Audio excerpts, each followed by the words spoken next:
My wife filed for divorce and tried to lock me in a psychiatric ward, claiming my mind was completely gone. But during the final hearing, my 10-year-old daughter stood up, looked the judge dead in the eye, and asked, "May I show you something that Dad doesn't even know about, Your Honor?" The judge nodded. When the video started playing on the courtroom monitors, the entire room froze in absolute silence. Before I continue this story, let me know where you are watching from in the comments below. Hit like and subscribe if you have ever had to stand up to family who underestimated your worth. The air inside the Cook County Family Court was freezing, carrying that sterile, unforgiving chill that seems to seep straight into your bones. I sat at the heavy oak defense table, staring down at my own hands. They were trembling. It was a visible rhythmic shaking that I could not control, no matter how hard I pressed my palms against the polished wood. I am Harrison Caldwell. I am 70 years old. I have spent the last 4 decades building a commercial real estate empire in Chicago from absolutely nothing.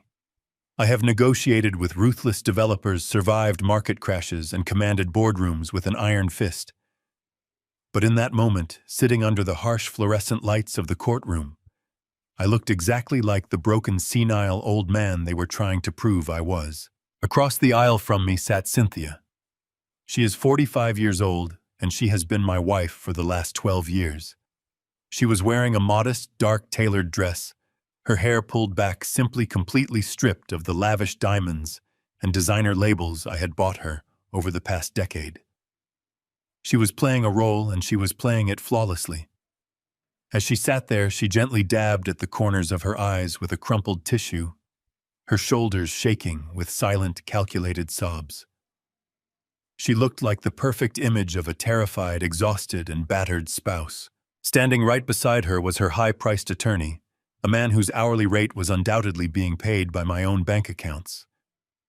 He was holding up a thick medical file, brandishing it toward the judge like a weapon. He was speaking with a grave, theatrical tone, declaring to the court that my condition had deteriorated rapidly. He claimed that I was suffering from severe, sudden-onset dementia. He read fabricated reports, stating that my mind was completely unhinged, that I was prone to violent outbursts, and that I had become a direct physical threat to my family, especially to my young daughter. Listening to those words, a suffocating panic began to rise in my chest. The conflict hit me with the force of a freight train. I was not just sitting there fighting for my bank accounts, my properties, or my company. I was fighting for my basic human freedom. If the judge believed this performance, if that gavel came down in Cynthia's favor, I would be stripped of all my legal rights. I would be locked away in a closed psychiatric ward, treated like a prisoner in my own mind, while she and her accomplices liquidated everything I had bled to build. Watching her squeeze out another fake tear, my mind forcefully pulled me backward. The transition was seamless, dragging me right back to the exact moment my entire reality shattered. It was exactly 3 months ago. The trembling in my hands had only just begun to surface back then. I was sitting at the head of the massive mahogany table in the boardroom of my company, Caldwell Development. The room was surrounded by floor-to-ceiling glass windows, offering a panoramic view of the Chicago skyline, a skyline I had helped shape. I was in the middle of reviewing a highly sensitive multi-million-dollar commercial acquisition. My top executives were gathered around me, hanging on my every word. I was in complete control. Then the heavy glass doors of the boardroom swung open. It was not my secretary who walked in. It was a man in a cheap suit carrying a thick stack of manila envelopes. He bypassed my security, walked straight up to the head of the table, and dropped the heavy envelopes right onto the acquisition documents. He looked me in the eye and stated loudly, "Harrison Caldwell, you have been served." The silence in that boardroom was absolute. My executives stared in shock. My own hands felt numb as I pulled the papers from the envelope. It was a petition for divorce filed by Cynthia, accompanied by an emergency restraining order barring me from my own home and a preliminary injunction freezing my personal assets. The documents alleged that I was mentally unstable, dangerous, and completely incapable of making rational decisions. The sheer humiliation of being served with a restraining order in front of my entire board of directors was a calculated strike. It was designed to undermine my authority, to make my colleagues question my competence, and to publicly emasculate me in the very empire I had created. I remember the chaotic rush of blood to my ears that day. I remember the confused murmurs of my team as I abruptly adjourned the meeting. I remember the desperate, frantic drive back to my estate, praying that it was some kind of massive misunderstanding, a terrible mistake. But there was no mistake. Now returning to the present moment, in the freezing courtroom, the memory of that humiliation fueled a silent, burning rage inside me. I looked away from the judge and focused my gaze on Cynthia. She was lowering the tissue from her eyes, and for a fraction of a second, her gaze met mine. The terrified victim persona vanished, replaced by a cold, hollow emptiness. I looked down at her hands resting on the plaintiff's table. They were perfectly manicured, steady, and poised. Those were the hands that had poured my coffee every morning. Those were the hands that had adjusted my tie before every major corporate gala. And now those were the exact same hands holding the legal knife to my throat. I looked at the fake medical file her lawyer was waving around, and then back to my own trembling fingers. I had spent my entire life relying on my intellect. My brain was my greatest asset. To hear a lawyer stand in open court and declare that my greatest asset was rotting away was a psychological torture I cannot fully describe. I remember staring at the medical seals on those documents, wondering if they were somehow right. Was I losing my mind? Were the memory lapses real, the aggressive moments? It is a terrifying thing when the person you sleep next to every night tells you that you are going crazy and presents a stack of papers to prove it. You start to second-guess every word you speak, every step you take. But the coldness in Cynthia's eyes when she dropped her act for that split second told me a different story. It told me that the trembling in my hands was not a disease. It was a symptom of something far more sinister. I just needed to prove it. I left the boardroom in blind shock. The silence from my board members followed me into the hallway, thick and heavy with unspoken questions. The murmurs of my executives faded into a dull ringing in my ears as I took the elevator down to the garage. The concrete walls of the parking structure felt like they were closing in on me. My hands gripped the steering wheel with desperate white-knuckled force. The drive to my estate usually took 40 minutes, but I made it in 20. I ignored the speed limits, running 2 red lights, my heart hammering a chaotic rhythm against my ribs. My mind raced through 1,000 scenarios trying to justify the catastrophic event. I told myself it was a massive misunderstanding, a clerical error, a malicious prank played by a bitter competitor. Cynthia loved me. We had built a life together. There had to be a rational explanation. But when I turned my car onto the familiar tree-lined street of my neighborhood, the illusion evaporated. The massive oaks that usually welcomed me home now cast long, menacing shadows across the pavement. I pulled up to the wrought iron gates of the home I had built from the ground up, a home I owned long before Cynthia entered my life. I rolled down the window and punched my access code into the keypad. A harsh red light blinked back at me. I typed it again, slower this time. Red light. I tried Cynthia's code. Red light.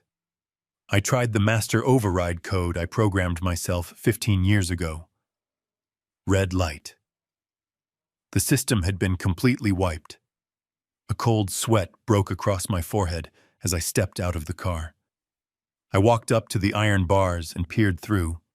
Stacked haphazardly on the cobblestone driveway was my luggage. 6 expensive leather suitcases bulging and hastily zipped dumped outside like garbage. Beside them were boxes overflowing with my personal files, books and framed photographs from my home office. They had not just locked me out.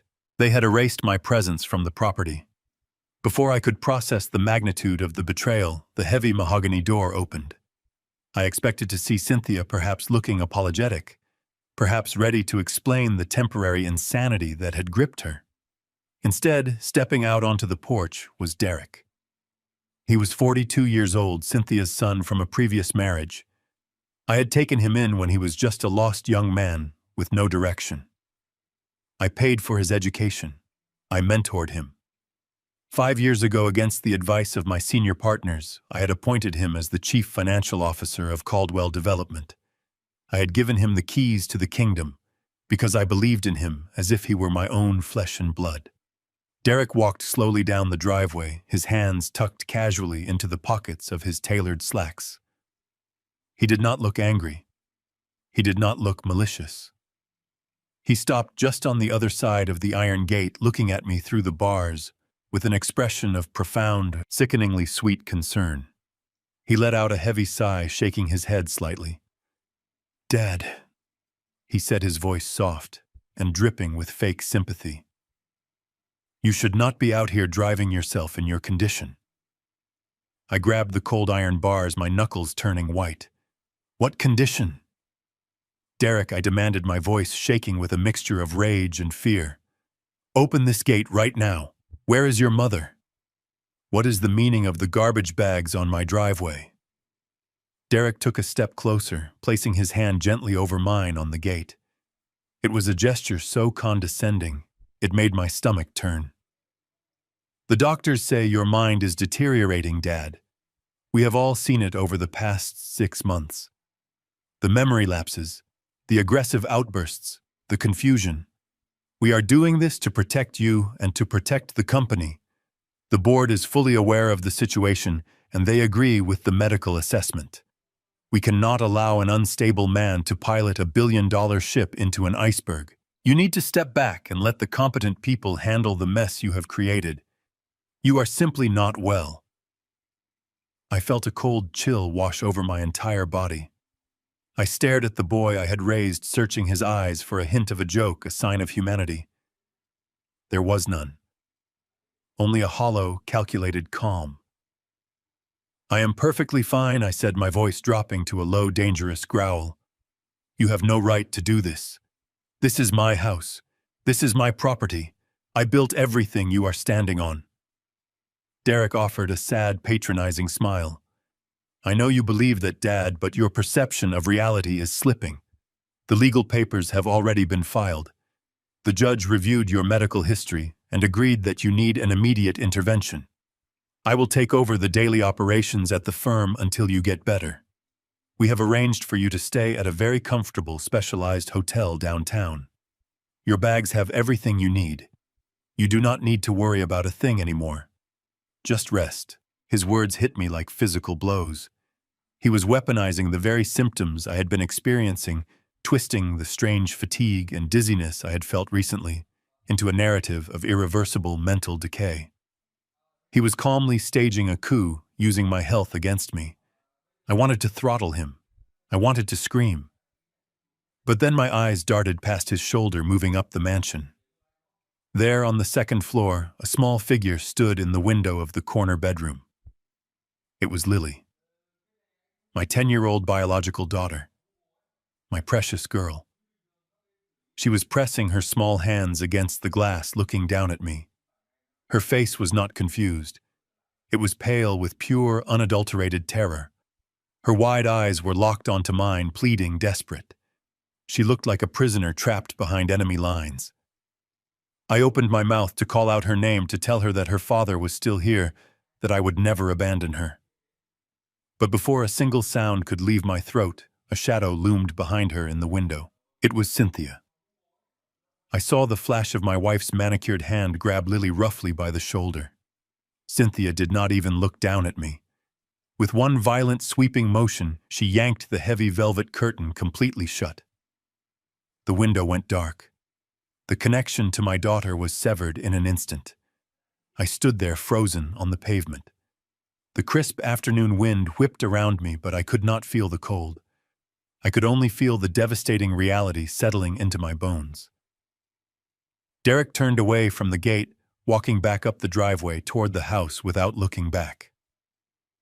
He stepped inside and pulled the heavy door shut, leaving me completely alone on the outside of my own existence.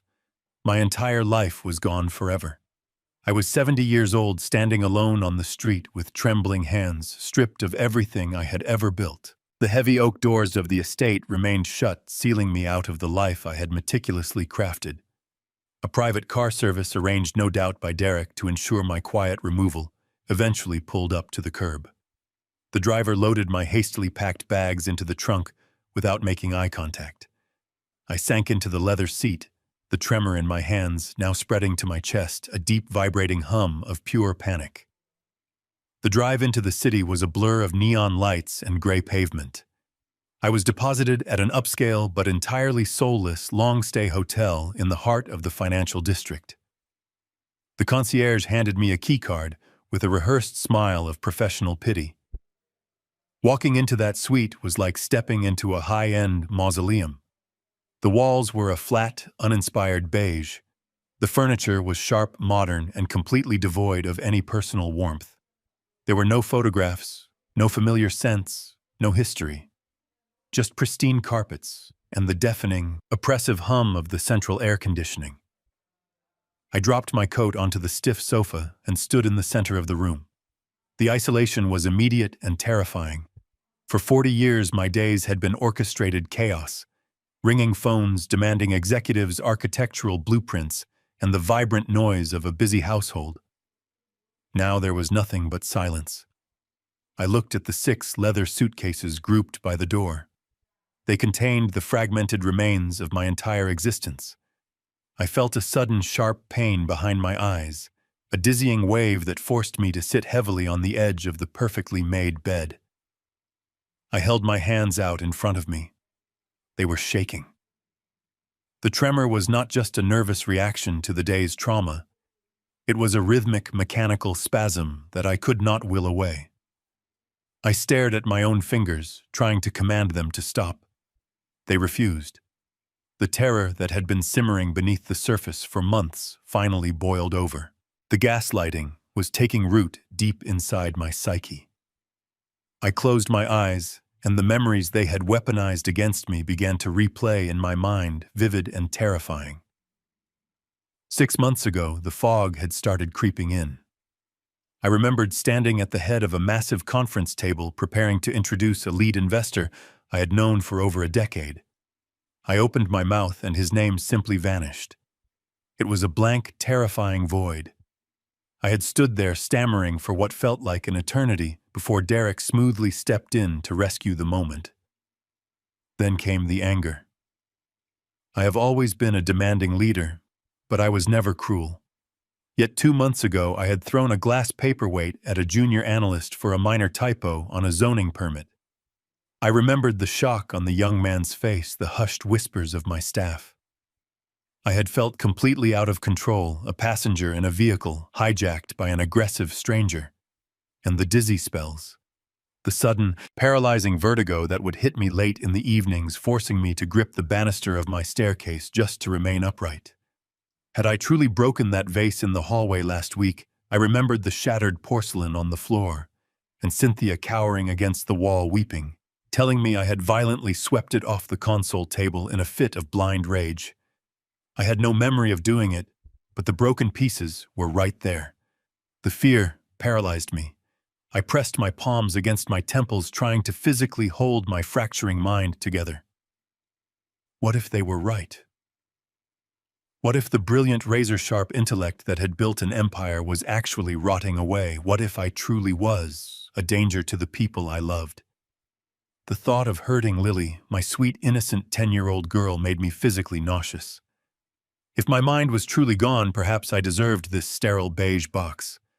Perhaps Derek and Cynthia really were protecting me from myself. The isolation amplified every doubt, turning my hotel room into an echo chamber of my own worst fears. Suddenly, the sharp ring of the hotel room telephone shattered the silence. I jumped, my heart hammering against my ribs. I stared at the phone on the nightstand for a long time. It rang 3, 4, 5 times. My trembling hand reached out and lifted the receiver. "Hello?" I rasped, my voice sounding weak and thin. "Harrison, darling." It was Cynthia. Her voice was not the cold, hollow whisper from the courtroom, nor the impatient snap she had used when yanking the curtain shut on Lily. It was her softest, most loving tone. It was the voice of the woman I had married, dripping with sorrow and profound emotional exhaustion. Harrison, I am so sorry. I am so incredibly sorry it had to happen this way. Are you okay? Did you get settled in the room? I gripped the plastic receiver tightly. You locked me out. Cynthia, you threw my life onto the driveway.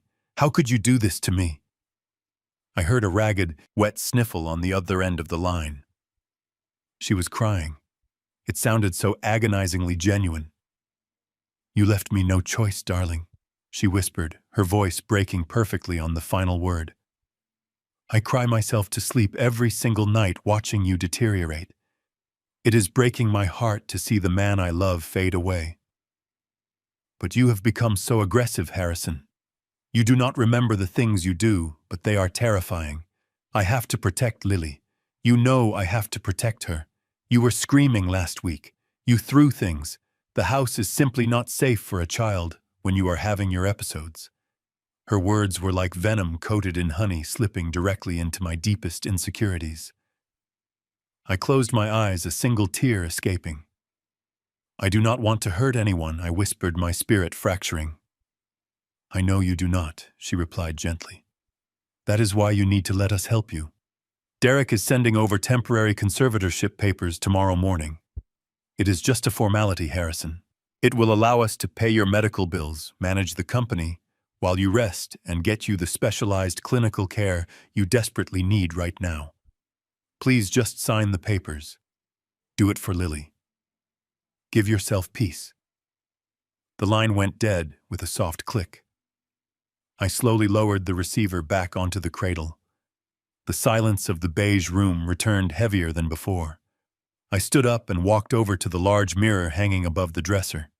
I stared at the reflection staring back at me. I saw an old, tired man with dark circles under his eyes, gray skin, and trembling hands. I looked exactly like the broken, senile burden she described. The fight drained out of me completely. I lowered my head, defeated. The weight of 40 years collapsed onto my shoulders. I had no strength left to fight the people I once swore to protect. I was ready to sign it away. A sharp, authoritative knock at the door broke the heavy silence of the hotel room. I did not move at first. I just stared at the beige wood of the door, dreading whoever was on the other side. The knock came again, louder this time. I pushed myself up from the edge of the bed, my knees popping, the tremor in my right hand pulsing against my thigh as I walked over and pulled the handle. Derek stood in the hallway. He was dressed in a sharp charcoal gray suit, looking every bit the ruthless corporate executive I had trained him to be. Tucked under his left arm was a thick leather portfolio. His face immediately contorted into a mask of deep, agonizing pity the moment he saw me. He stepped inside without waiting for an invitation, closing the door behind him with a soft click. "Dad," he said, his voice hushed and incredibly gentle. "Look at you. You look exhausted. Have you been sleeping at all?" I did not answer. I just walked back to the small glass dining table in the corner of the room and sat down heavily. Derek pulled up the opposite chair. He placed the thick leather portfolio on the glass surface and unzipped it. "I am sorry to bother you with company business right now," he said, his eyes conveying a practiced, mournful sympathy. "I know you need to rest, and Mom said you are having a very rough day. But the firm cannot stop turning. We have routine payroll approvals and a few quarter-end vendor contracts that the banks require the founding partner to authorize. It is just administrative red tape." I tried to focus on the papers he was pulling from the portfolio. My vision swam. The black ink on the stark white pages looked like a swarm of insects moving across the paper. I blinked hard, trying to force the text into focus, but a dull, throbbing ache began to pulse at the base of my skull. Derek slid a heavy gold-plated fountain pen across the glass table toward me. "Just sign where the yellow tabs are, Dad. I will handle the rest. You do not need to stress your mind with the details right now. Just let me steer the ship while you recover." I reached out to take the pen. My fingers shook so violently that the gold barrel clattered against the glass table before I could secure a grip. I stared at my own hand as if it belonged to a complete stranger. It was a pathetic, broken thing. As I looked at my trembling fingers, a sudden, vivid memory ripped through the fog in my mind. It was 35 years ago. I was standing on a frozen, muddy lot in the south side of Chicago. It was 5 in the morning, and the wind chill was 20 below zero. The general contractor had failed to show up, and the cement trucks were already pouring. I did not have a suit back then. I wore a heavy canvas jacket and thick work boots. I remembered grabbing a shovel and stepping right into the freezing sludge. I remembered the burning ache in my muscles, the raw blisters forming on my palms as I leveled the concrete with my own bare hands. I built my very first commercial warehouse with blood sweat and calloused fingers that never trembled. I was a man of iron and earth. I had clawed my way out of poverty to build an empire that stretched across the city skyline. And now, 35 years later, sitting in a sterile hotel room, I could not even pick up a pen. The contrast was a physical agony. It was the ultimate humiliation. I squeezed my eyes shut, willing the memory away, willing the strength to return to my body. I finally managed to grip the cold metal of the pen. Derek stood up from his chair and walked around to my side of the table. He leaned over, placing a comforting, heavy hand on my left shoulder. "Take your time, Dad," he murmured softly. "There is no rush. We are here for you. We just want you to get better." As he leaned over me to point at the first yellow signature tab, his suit sleeve pulled back slightly. The cuff of his crisp white shirt slid up his wrist. My eyes caught a flash of metallic blue and silver. I stopped breathing. Wrapped around Derek's wrist was a watch. But it was not just any watch. I have spent my entire life in rooms with billionaires, foreign investors, and banking magnates. I know wealth when I see it. It was a Patek Philippe Grand complication. Specifically, the celestial model with a dark blue dial mapping the stars. It was a masterpiece of horology that retailed for no less than $500,000. And it was not a fake. The intricate, flawless movement of the tourbillon inside the sapphire casing was unmistakable. I stared at the timepiece, my mind suddenly cutting through the heavy drug-like fog that had been clouding my thoughts. The math was immediate and undeniable. Derek was my chief financial officer. I paid him a very generous, very comfortable salary of $350,000 a year. Even with his annual bonuses, even with a flawless investment portfolio, there was absolutely no legitimate universe where Derek could afford to casually wear a $500,000 watch on a Tuesday afternoon. He was wearing more than his entire yearly salary on his left wrist. The contradiction hit me like a bucket of freezing water. The comforting tone, the sympathetic eyes, the narrative that I was losing my mind. It all clashed violently against the obscene, unexplained wealth ticking away inches from my face. A spark of pure suspicion ignited in my mind. This was not dementia. This was not biological decline. I looked down at the papers he claimed were routine authorizations. The words were still blurry, but the gut feeling was sharp and screaming. I did not pull my arm away. I did not look up at his face. I kept my eyes on the paper, letting my hand shake violently as I pressed the pen to the signature line. I dragged the ink across the page, leaving a pathetic scrawl that barely resembled my name. I did it over and over again, signing every single yellow tab with the sloppy strokes of a dying man. I played the part he needed to see. "There you go, Dad," Derek whispered carefully, pulling the documents away and slipping them back into his portfolio. "You did great. Go lie down. I will check on you tomorrow." He patted my shoulder one last time and walked toward the door.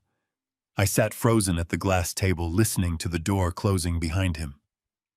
A few seconds later, echoing faintly through the thin walls of the hotel hallway, I heard Derek whistling. It was a cheerful tune, the sound of a man who had just won the lottery. I looked at my trembling hands, my heart turning to solid ice. 2 days passed before the family court granted a supervised visitation. My lawyers fought hard to secure 60 minutes in a public park.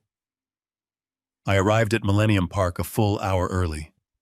The Chicago wind was biting, but I barely felt the cold. I sat on a wooden bench near the designated playground, my eyes fixed on the entrance path. Finally, a sleek black SUV pulled up to the curb. My heart leaped into my throat as the rear door opened. Out stepped a court-appointed social worker, followed closely by Cynthia. And then there was Lily, my beautiful, brilliant little girl. She was wearing the yellow wool coat I had bought for her last Christmas, but she looked so much smaller than I remembered. She walked with her head bowed, her hands shoved deep into her pockets. Cynthia walked 2 steps behind her, her posture rigid, her eyes scanning the park until they locked onto me. The animosity radiating from my wife was palpable. The social worker approached me, introducing herself with a brief professional nod, and outlined the strict rules of the visit. I was not to discuss the divorce. I was not to ask about her living situation. I was only there to provide a standard normalized parental interaction. I agreed, my voice steady, though every instinct demanded I snatch my daughter and run. Cynthia stood exactly 10 feet away, leaning against the wrought iron fence of the playground. She crossed her arms over her chest, wearing a pair of dark sunglasses that shielded her expression, but I could feel her watching us like a hawk. Every movement I made was being scrutinized. I knelt down as Lily approached.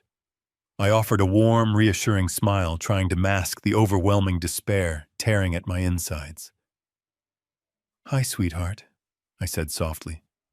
"I missed you so much." Lily stopped a few feet away. She did not run into my arms like she usually did.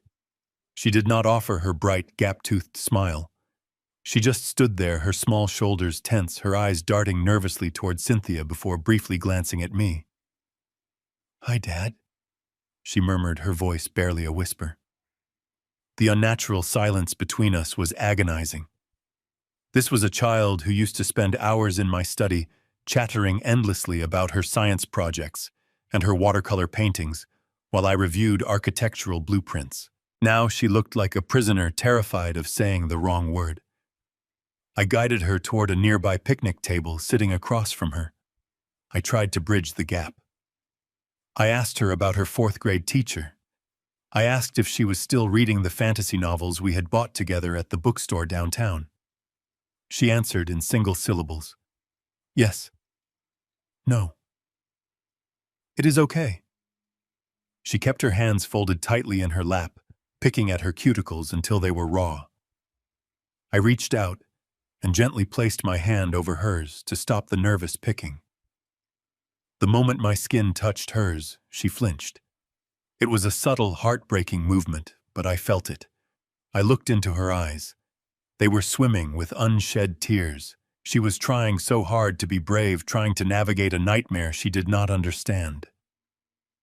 I leaned in a little closer, keeping my voice light and conversational for the benefit of the social worker, taking notes nearby.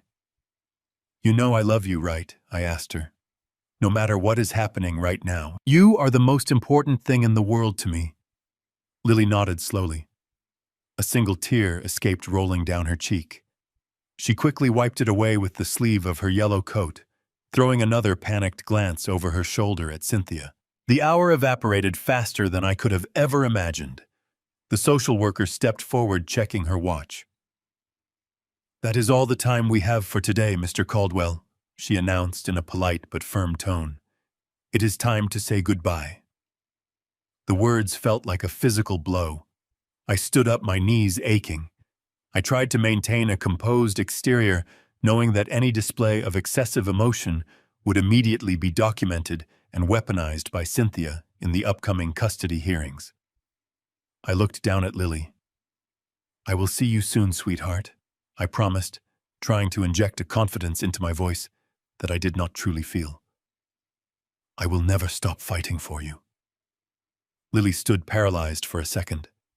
Then, breaking the invisible barrier of fear that had held her captive for the entire hour, she lunged forward. She threw her arms around my waist, burying her face into my overcoat. I dropped to my knees on the cold pavement and wrapped my arms tightly around her small frame. Holding my daughter again was overwhelming. I closed my eyes, breathing in the scent of her shampoo. But in that brief second of embrace, while my body shielded her entirely from Cynthia's line of sight, I felt a sudden, deliberate movement. Lily's tiny hand slipped down my side and jammed roughly into the right pocket of my jacket. She pushed something deep into the fabric. The movement was so quick, so desperate, that if I had not been hyper-aware of her every breath, I might have missed it entirely.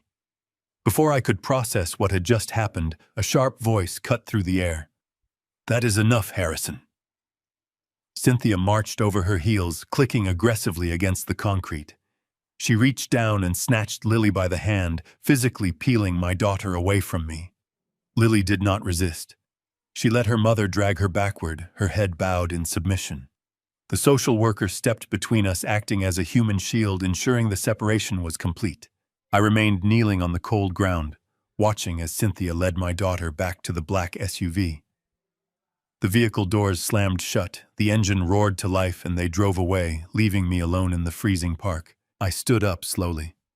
The wind bit right through my clothes, but a completely different kind of chill was rapidly spreading through my veins.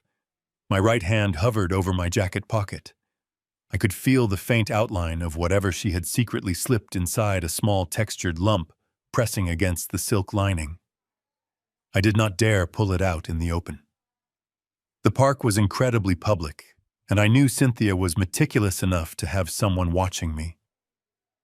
I turned around and walked briskly toward the public restrooms near the recreational center. The concrete building was damp and smelled of harsh chemical cleaners. I walked past the rusted sinks, entered the last stall, and slid the heavy metal lock into place. The silence of the tiled room was broken only by the sound of my own shallow breathing.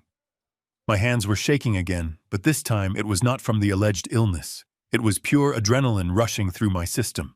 I reached deep into my pocket and pulled out the small object. It was a tiny, crumpled piece of lined notebook paper torn hastily from a spiral binder. I flattened it out carefully against the top of the toilet paper dispenser, smoothing the deep creases with my thumb. Written in pencil, in Lily's jagged, terrified handwriting, were 7 words that completely altered my reality. "Daddy, do not drink the orange juice." Those 7 words hit my chest with the physical force of a sledgehammer. I stood in the harsh fluorescent light of the public restroom, staring at the jagged pencil marks until the letters began to blur. My breath hitched, trapping itself in my throat, as a profound, chilling silence settled over my mind. For months, I had been drowning in a sea of manufactured confusion, second-guessing my own sanity, accepting the terrifying narrative that my brilliant mind was slowly decaying. But Lily, my observant 10-year-old girl, had just handed me the key to my own prison. I leaned back against the cold tile wall, clutching the crumpled paper. The gut feeling, that primal instinct that had kept me alive and thriving in the ruthless world of commercial real estate for 4 decades, suddenly roared back to life. It was a visceral awakening. I closed my eyes and allowed my mind to meticulously trace back the timeline of my alleged dementia. I needed to find the exact moment the rot had truly begun to take hold of my life. 6 months ago. The realization hit me like a spark igniting gasoline. 6 months ago, my health was impeccable. I was running 3 miles a day, managing complex acquisitions and outsmarting men half my age. It was exactly 6 months ago that Cynthia returned from a supposed wellness retreat in Sedona with a new health regimen. She told me she was worried about my heart. She consulted a naturopathic cardiologist who recommended a custom-blended liquid supplement. I waved it off initially, telling her my doctors were perfectly happy with my standard vitamins. But Cynthia persisted. She used her softest voice, her loving touches, crying softly as she begged me to take it for her peace of mind. She simply could not ever bear losing me to a sudden heart attack. Like an absolute trusting fool, I relented without asking any further questions. The daily routine quickly became an absolute unbending ritual in our home. Every single night, exactly 1 hour before bed, Cynthia brought me a crystal glass of freshly squeezed orange juice. The supplement was supposedly bitter, so she insisted on mixing it into the juice herself to mask the taste. I remembered how she would carry it into my study, on a silver tray, placing it gently on my desk. She would stand there watching me with a loving smile, refusing to leave the room until I drank every drop. If I left even a quarter of it, she would pout and hand it back, reminding me of her anxiety. I genuinely never thought twice about it at the time.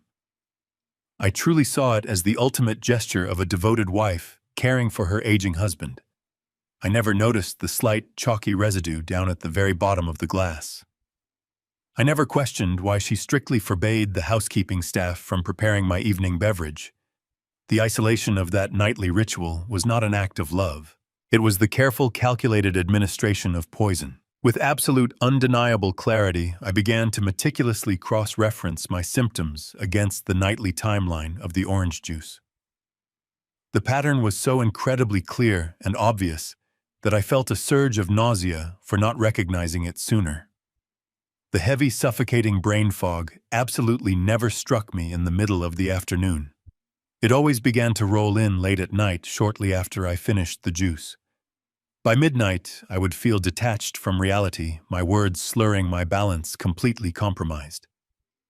The memory lapses they used as ammunition against me invariably happened during those midnight hours, or in the early mornings before the chemical cocktail had fully processed through my system. The aggressive outbursts, the broken vase in the hallway, they were not real dementia. They were toxic reactions, neurological misfires caused by whatever sedatives she was pouring down my throat. I slowly opened my heavy eyes and looked straight down at my bare hands. I held them out flat in front of me, fingers splayed wide against the harsh light of the restroom.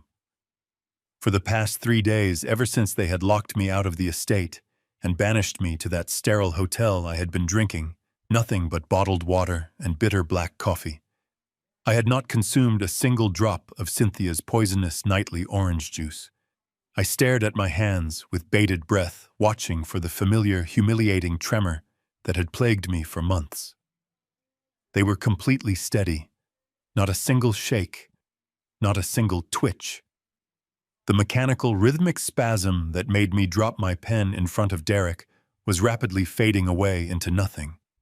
The withdrawal of the poison was already working.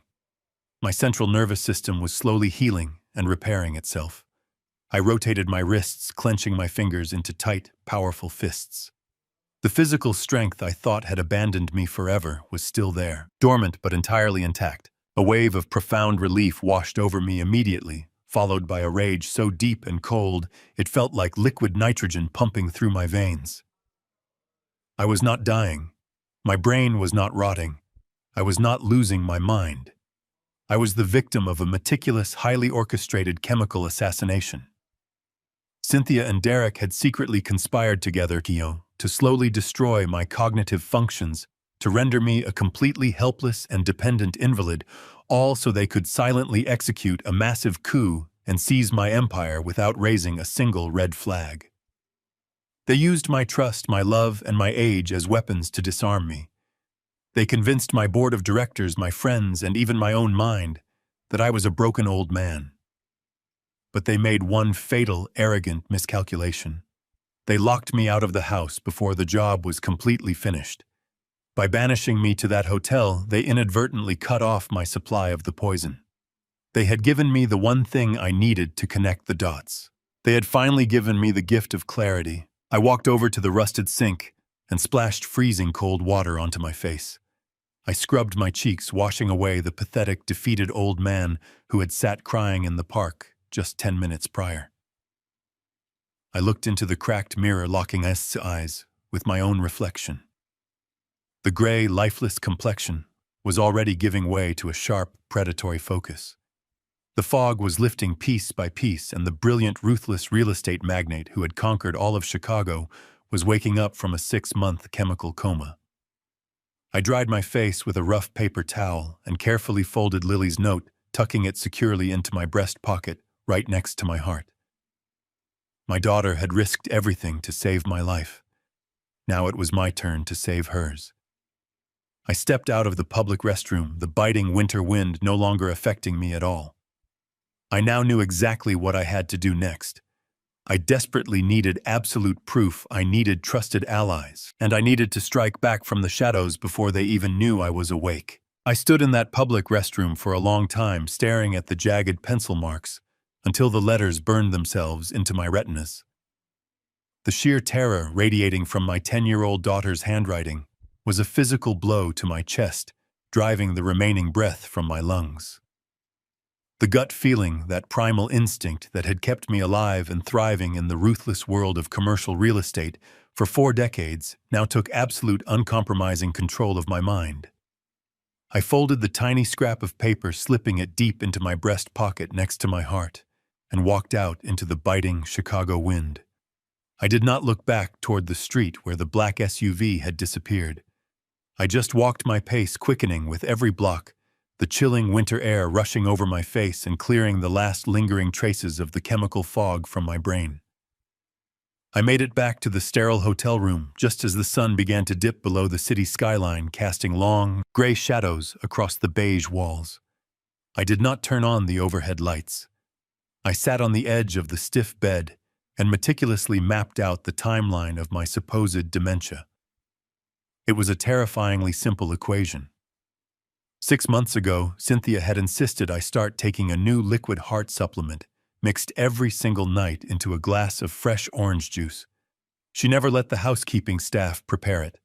She meticulously did it herself, standing over my desk and watching me swallow every drop. I realized with absolute horrifying clarity that my brain fog, my sudden tremors, and my aggressive memory lapses only ever happened late at night and into the early hours of the morning, right after I consumed her toxic concoction. I had not had a single drop of her orange juice since being kicked out of my own house 3 days ago. I held my hands out in front of me in the dim light of the hotel room. The tremors were completely fading. The fog was lifting from my mind like a heavy curtain being pulled back. I was not dying of early-onset dementia. I was being chemically destroyed by the woman I loved. The realization did not break me.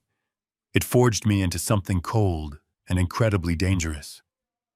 I waited in the dark, watching the digital clock on the nightstand slowly tick forward. Midnight passed. Then 1 in the morning. I needed to be absolutely certain that Derek and Cynthia were deeply asleep in my estate before I made my next move. Fully lucid and burning with a cold, calculated rage, I opened my laptop at exactly 2 in the morning. The glow of the screen illuminated the dark room. When I appointed Derek as the Chief Financial Officer of Caldwell Development, 5 years ago I had handed him the keys to the kingdom. But I am not a foolish man. I built my empire in a ruthless city where loyalty is often rented, not owned. I had secretly kept a hidden read-only backdoor access to the company's master ledgers.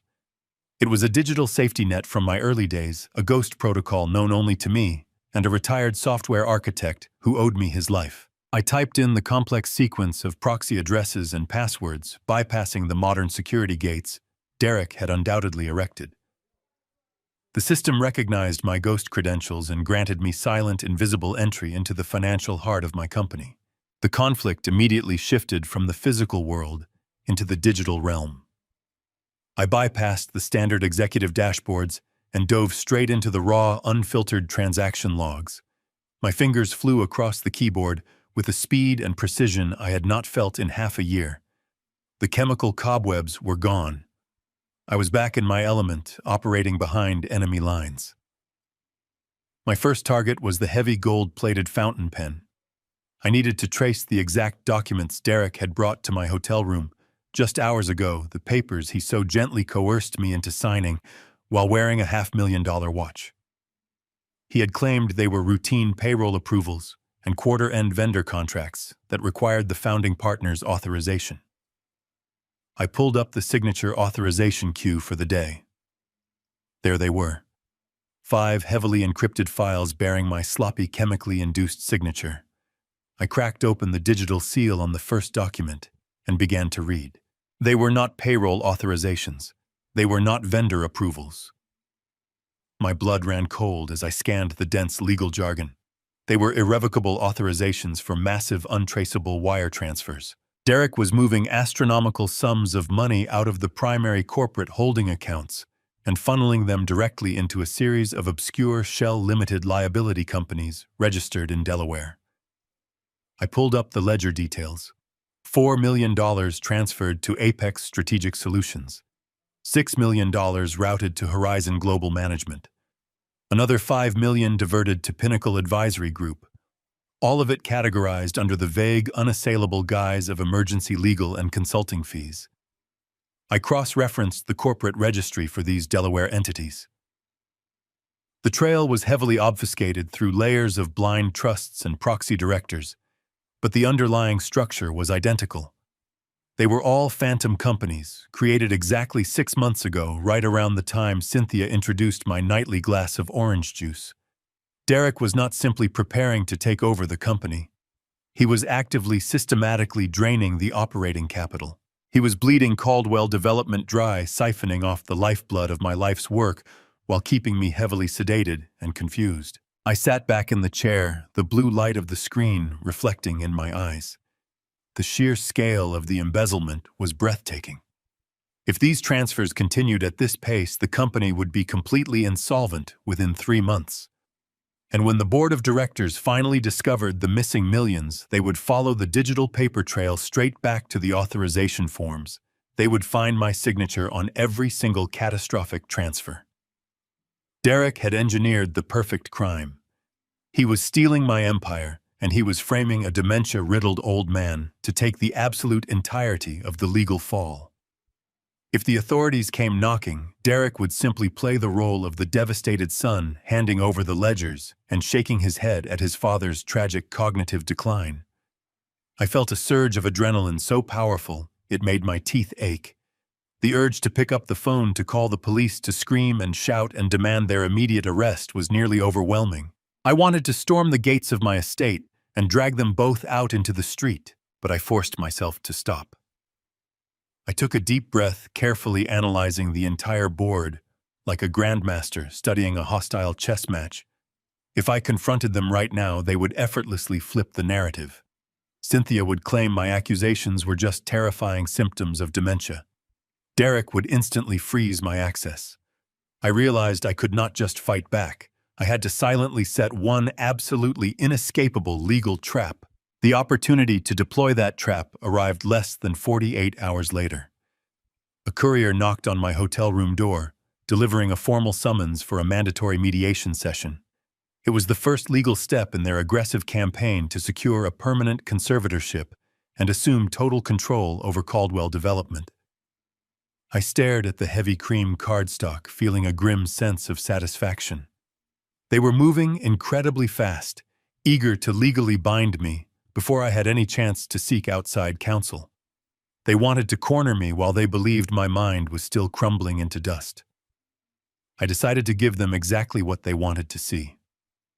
I spent the morning preparing for the performance of a lifetime. I deliberately slept poorly, allowing dark circles to deepen into bruised shadows. I wore a wrinkled suit, the tie knotted off-center. I needed to look like a man losing his grip on daily life.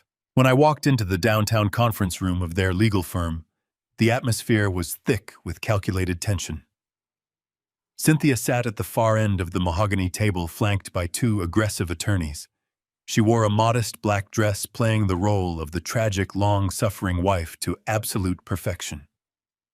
Derek sat to her right, his posture relaxed, exuding an air of quiet victory. He had the decency to leave the $500,000 watch at home today, opting for a modest leather band.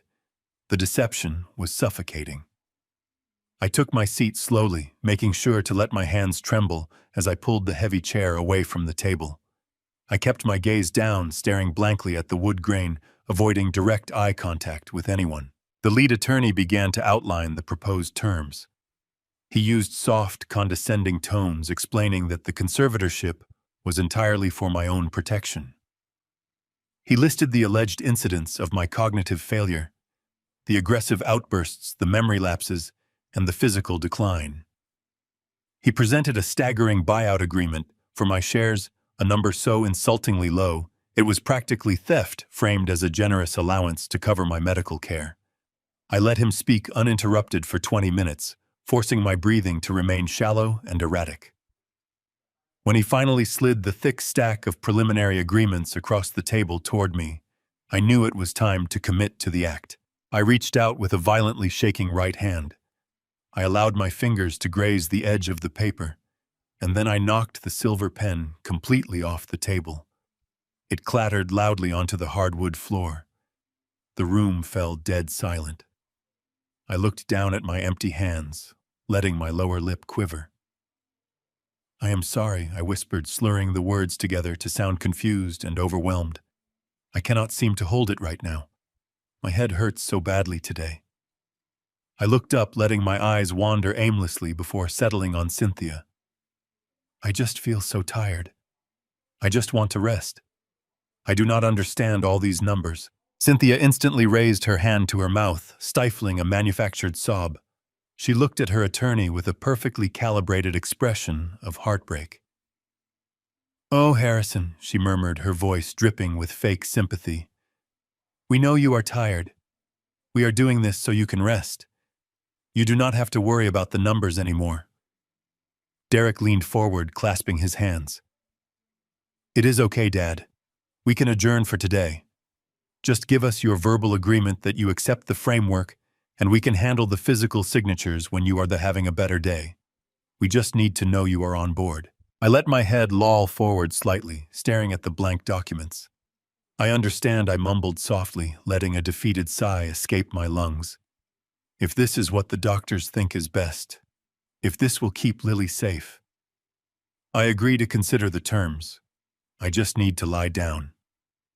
The visible wave of relief that washed over the opposing side of the table was nauseating.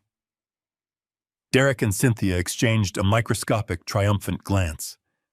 They had successfully broken the great Harrison Caldwell. They believed I was a hollow shell ready to surrender without a single fight. They adjourned the session immediately, their lawyers packing up the files with barely concealed smirks. The moment I stepped out of the heavy glass doors and into the crisp afternoon air, the pathetic, trembling old man completely vanished. My posture straightened. My hands were rock solid. The fog of the mediation room evaporated, replaced by a crystalline, predatory focus. I did not return to the hotel. Instead, I walked 3 blocks south to a private garage where I had rented an unassuming sedan using a prepaid debit card earlier that morning. I slipped into the driver's seat, locked the doors, and pulled out onto the busy streets. I merged onto the interstate, leaving Chicago in my rearview mirror. I drove for 3 straight hours, pushing the car across state lines into Indiana. I needed to put as much physical and legal distance between myself and Cynthia's network as possible. She was deeply embedded in the local medical community. If I went to a nearby hospital, the results would inevitably be leaked or altered by one of her well-paid associates. I could not risk a single error. I navigated the highway in total silence, calculating the exact chemical half-life of whatever she had been feeding me. I needed indisputable scientific evidence, a weapon no attorney could ever dismantle. Just before sunset, I pulled into the quiet parking lot of a private, independent toxicology clinic located in a generic suburban medical park. It was a facility specializing in heavy metal testing, obscure chemical dependencies, and corporate evaluations. I walked through the glass doors and approached the front desk. I paid entirely in cash using a fabricated name and an untraceable mailing address I secured years ago. The receptionist handed me intake forms asking no questions about my out-of-state license plate or my demand for complete anonymity. I sat in the sterile waiting room filling out the paperwork requesting the most comprehensive chemical panel the clinic offered. I ordered tests for heavy sedatives, neurotoxins, and synthetic compounds mimicking symptoms of decay. When the nurse called my false name, I followed her into the bright examination room. She wrapped the tourniquet around my bicep and tapped my vein. I watched the dark red blood fill the plastic vials, feeling profound vindication with every drop. This was the absolute proof of their betrayal. After the blood draw, the clinician snipped a cluster of hair from the base of my scalp, securing the follicles in a sealed plastic bag. The hair test was the ultimate insurance policy. While blood might only show traces from recent days, the hair would provide a precise historical timeline. It would show the exact day the poison was first introduced, cementing Cynthia's nightly orange juice ritual into an irrefutable timeline of systemic abuse. I signed the final chain of custody documents with a perfectly steady signature, leaving the private clinic armed with the absolute truth. The drive from the clinic took me far away from the polished glass and steel of the financial district. I navigated the rental car through the decaying industrial outskirts of the city where the streetlights flickered and the roads were cracked. I pulled into the gravel lot of a rundown 24-hour diner. It was the kind of place that smelled of stale coffee, old grease, and forgotten dreams. Neon tubes buzzed above the entrance, casting a sickly red glow over the cracked pavement. This was exactly the kind of invisible, forgotten corner of the world I needed right now. I pushed open the heavy glass door, the small bell chiming weakly above me. The diner was mostly empty save for a tired waitress wiping down the counter and a lone figure sitting in the back booth. I walked past the empty vinyl seats and slid into the booth across from him. Mitchell Reed did not look up immediately. He continued to slowly stir his black coffee. Mitchell was my original corporate attorney. 40 years ago, when I was just a hungry contractor pouring concrete and hustling for permits, Mitchell was the ruthless legal architect who helped me incorporate Caldwell Development. He was a man who understood that in this city, the law was not a shield, but a weapon. Derek and Cynthia believed Mitchell had retired a decade ago to a golf course in Florida. They believed my current legal team, the very people they had already compromised, were the only counsel I had left. They were wrong. Mitchell had never truly retired. He had simply retreated into the shadows, maintaining a quiet, lucrative private practice for a select few clients who valued absolute discretion. He looked up at me, his pale blue eyes just as piercing and unforgiving as they had been 40 years ago. He took one look at my face and set his spoon down. "You look like hell, Harrison," he said, his voice a gravelly rasp. I poured myself a glass of water from the plastic pitcher on the table. "I feel like hell, Mitchell, but my mind has never been clearer." I reached into my inner jacket pocket and pulled out the folded stack of financial printouts I had secured during my late-night digital raid on the company ledgers. I smoothed the papers flat against the sticky laminate of the diner table and slid them across to him. Mitchell pulled a pair of reading glasses from his breast pocket and began to review the documents. For 10 minutes, the only sound in our booth was the rustle of paper and the distant hum of the diner refrigerator. I watched his expression shift from casual curiosity to a cold, hardened, professional fury. He traced a weathered finger over the wire transfer logs, his eyes narrowing at the Delaware shell entities Derek had created. "They are bleeding you out," Mitchell murmured, not looking up from the page. "6 million here, 5 million there. It is a systematic, highly sophisticated embezzlement operation under the guise of emergency consulting fees, and the signatures authorizing these transfers." "They are mine," I replied, my voice devoid of emotion. "But I did not sign them willingly. I am being chemically poisoned, Mitchell. They have been feeding me heavy sedatives and neurotoxins for 6 months to mimic early-onset dementia. They waited until my mind was entirely compromised, locked me in a hotel room, and handed me a pen. I have just come from an independent toxicology clinic. I have the blood and hair samples secured. In a week, I will have the indisputable scientific proof of their assassination attempt." Mitchell slowly took off his glasses and placed them on the table. He leaned back in the vinyl booth, staring at me with a profound, terrifying respect. "You do not want a defense attorney, Harrison. You want an executioner." I nodded slowly. "I want to build a legal guillotine, and I want them to pull the lever themselves." Mitchell did not hesitate. He reached into his leather briefcase and pulled out a fresh yellow legal pad. "We are not going to simply block their moves," he said, his pen hovering over the paper. "We are going to completely obliterate their playing field. If we confront them now with just suspicions and partial evidence, they will immediately file for an emergency psychiatric hold. They will use your medical records heavily curated by Cynthia to prove you are suffering from severe paranoia. We have to operate entirely in the dark. First, we secure the remaining capital. I am going to quietly draft an irrevocable trust tonight. I will transfer your entire remaining personal fortune, every piece of property, every single untouched stock portfolio directly into this trust. You will be the sole beneficiary, but I will be the designated trustee. The moment Derek tries to access your personal accounts to finalize his coup, he will hit a solid, impenetrable brick wall. The money will simply no longer exist in your name. They will be locked out of the vault entirely. I felt a grim smile pull at the corners of my mouth. And the company ledgers, I asked. Derek is still draining the corporate operating accounts. If he realizes the personal funds are gone, he will accelerate the embezzlement to take whatever cash is left in the business. Mitchell offered a dark, humorless chuckle. Let him try. I still have contacts deep inside the Federal Banking Commission. Men who owe me favors from the old days. I am going to file a highly classified emergency alert regarding these specific Delaware wire transfers. I will flag the shell companies for suspected money laundering and corporate fraud.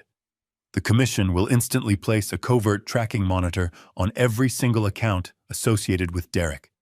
He will think he is moving millions of dollars in total secrecy.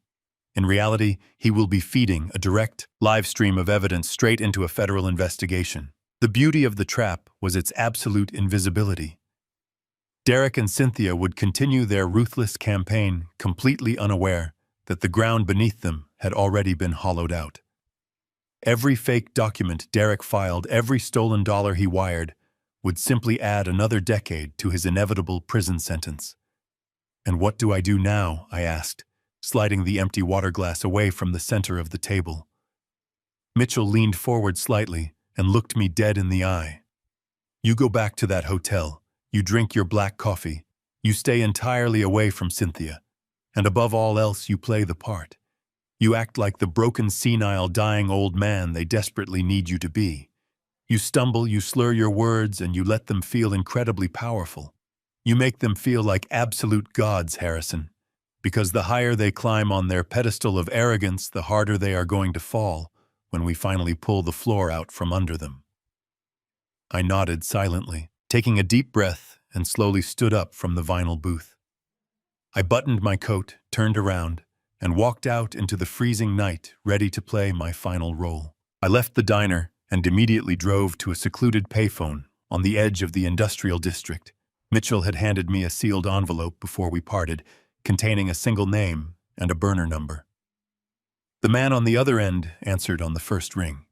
His name was Victor, a former intelligence operative who now traded his specialized military skill set for exorbitant corporate bounties.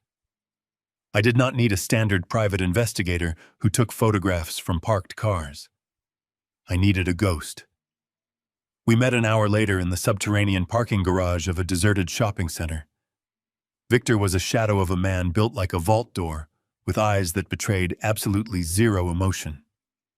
I handed him a thick manila folder containing blueprints of the Caldwell Development corporate headquarters, the make and model of Derek's vehicles, and $20,000 in untraceable cash. I gave him his primary directive. I told him to completely ignore my wife. Cynthia was a master architect of deception.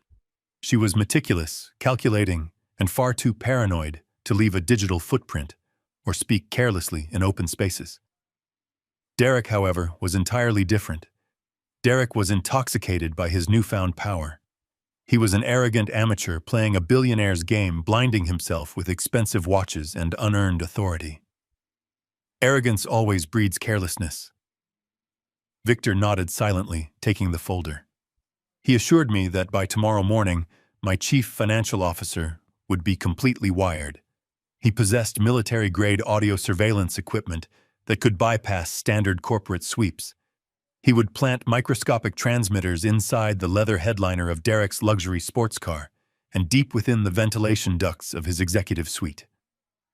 I drove back to my beige hotel room, my pulse thrumming with a dark, steady anticipation. The following days tested the absolute limits of my human endurance. Playing the part of a broken, senile old man in public was easy compared to the agonizing psychological warfare of sitting alone in that hotel suite. I paced the floorboards until my feet ached, my mind racing through 1,000 terrifying scenarios.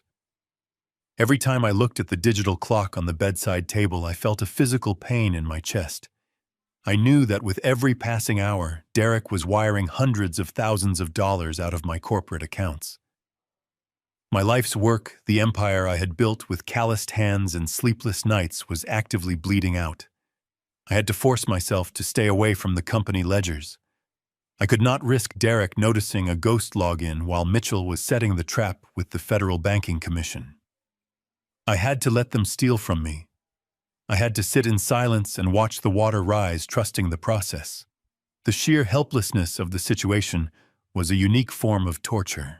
I stared at the blank walls, listening to the monotonous hum of the air conditioning, feeling completely disconnected from the world I used to rule. My phone remained silent. I had strictly forbidden Mitchell and Victor from contacting me on my primary line. I bought a cheap disposable cellular phone from a corner convenience store and left it sitting on the glass dining table, waiting for Victor to transmit the encrypted audio files. The quiet was deafening. But the financial bleeding was not the true source of my agony. Money could eventually be recovered. Companies could be rebuilt. The true nightmare that kept me awake all night was the terrifying, vivid image of my precious daughter. Lily was trapped inside that sprawling estate with a monster. I pulled the crumpled piece of notebook paper from my jacket pocket, flattening it out against the glass table for the 100th time. "Daddy, do not drink the orange juice."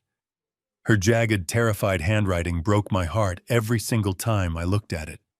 My brilliant 10-year-old girl had figured out the assassination attempt before I did. She had seen the truth hiding behind Cynthia's loving smiles. Now she was alone behind enemy lines, surrounded by people who were actively trying to destroy her father. I imagined her sitting at the grand dining table, keeping her head down, eating her dinner, while Cynthia and Derek calmly discussed my mental decay.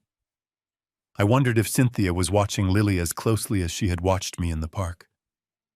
Was my daughter safe? Was she hiding in her bedroom waiting for me to rescue her? The thought of Cynthia placing her manicured hands on my child filled me with a primal, violent rage. I wanted to tear the hotel door off its hinges, drive straight to the estate, and shatter the wrought iron gates with my bare hands.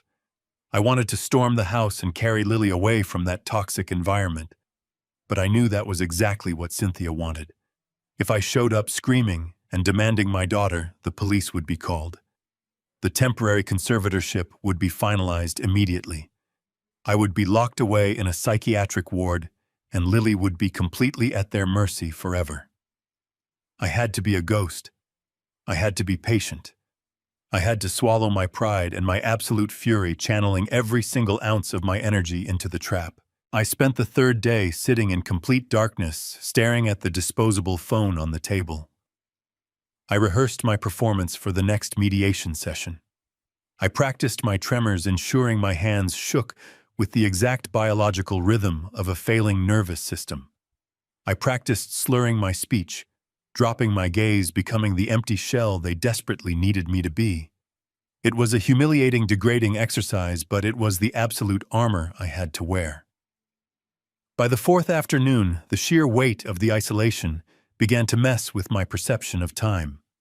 The beige walls seemed to close in the air, growing thick and stale. I questioned if Victor had been caught while attempting to plant the devices inside the heavily guarded corporate headquarters. I wondered if Derek's security team had routinely swept the sports car and discovered the tiny hidden audio transmitters before they could ever broadcast. Doubt is the absolute enemy of a well-laid plan, and my mind was a fertile breeding ground for paranoia. Just as the sun began to set, casting long gray shadows across the carpet, the disposable phone finally vibrated. The harsh buzz shattered the oppressive silence of the suite. I lunged forward, grabbing the plastic device with steady, powerful hands. The screen illuminated, displaying a single anonymous text message containing an encrypted web link and a complex sequence of alphanumeric passwords. Victor had breached the fortress. I booted up my laptop, my fingers flying across the keyboard with ruthless precision. I typed in the credentials, bypassing the security gateways, and downloaded the first batch of compressed audio files.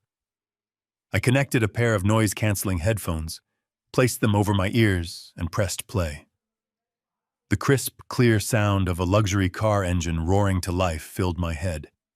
The absolute agonizing wait was finally completely over.